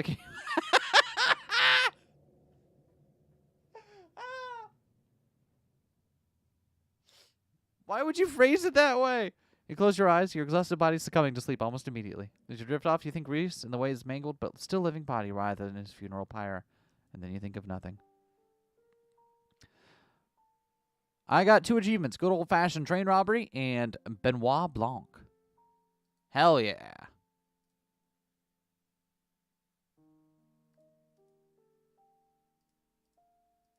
All right. And that's that. Sloppy like Wayne's entire body. Oh, you didn't have to phrase it that way. That's uncouth. That's uncouth is what that is. I think we're going to call it there. Thank you for coming out, everyone. Starting back tomorrow, we'll be back playing Triangle Strategy. So we'll get through more of that game. Or dialogue options. Need to do a run with going for the worst and rudest options at some point. Yeah, like I want to do like a rude run, right? And I want to do a run where like you're very quiet for no reason. Like there's so many things I want to try. Anyway, yeah, join me tomorrow when we're gonna be doing more Triangle game. If you want to get the scales. God, it's been a hot minute, but I can't wait to do that. Much of a horrible creature you can be. Yeah. Don't forget to do all the YouTube algorithm pleasing things. Do like, comment, subscribing, please. It makes YouTube's algorithm happy. If you like what we do, consider tossing us $1 on Patreon. And that's all I got. I hope you all have a great day. Oh, new series starts tomorrow on Two Queers Play series starts tomorrow. It is our most requested game in ways that are not. It's the game that people have asked us to play the most on completely unrelated and unrelated posts and videos and comment sections and stuff. Just be like, hey, you should play this game. Hey, you should play this game. And I'm like, okay, fine. We'll fucking play the game. So we're going to do that. Hopefully you enjoy that tomorrow. You'll have to see what it is. It'll be a mystery, but you'll see it coming. It's fine.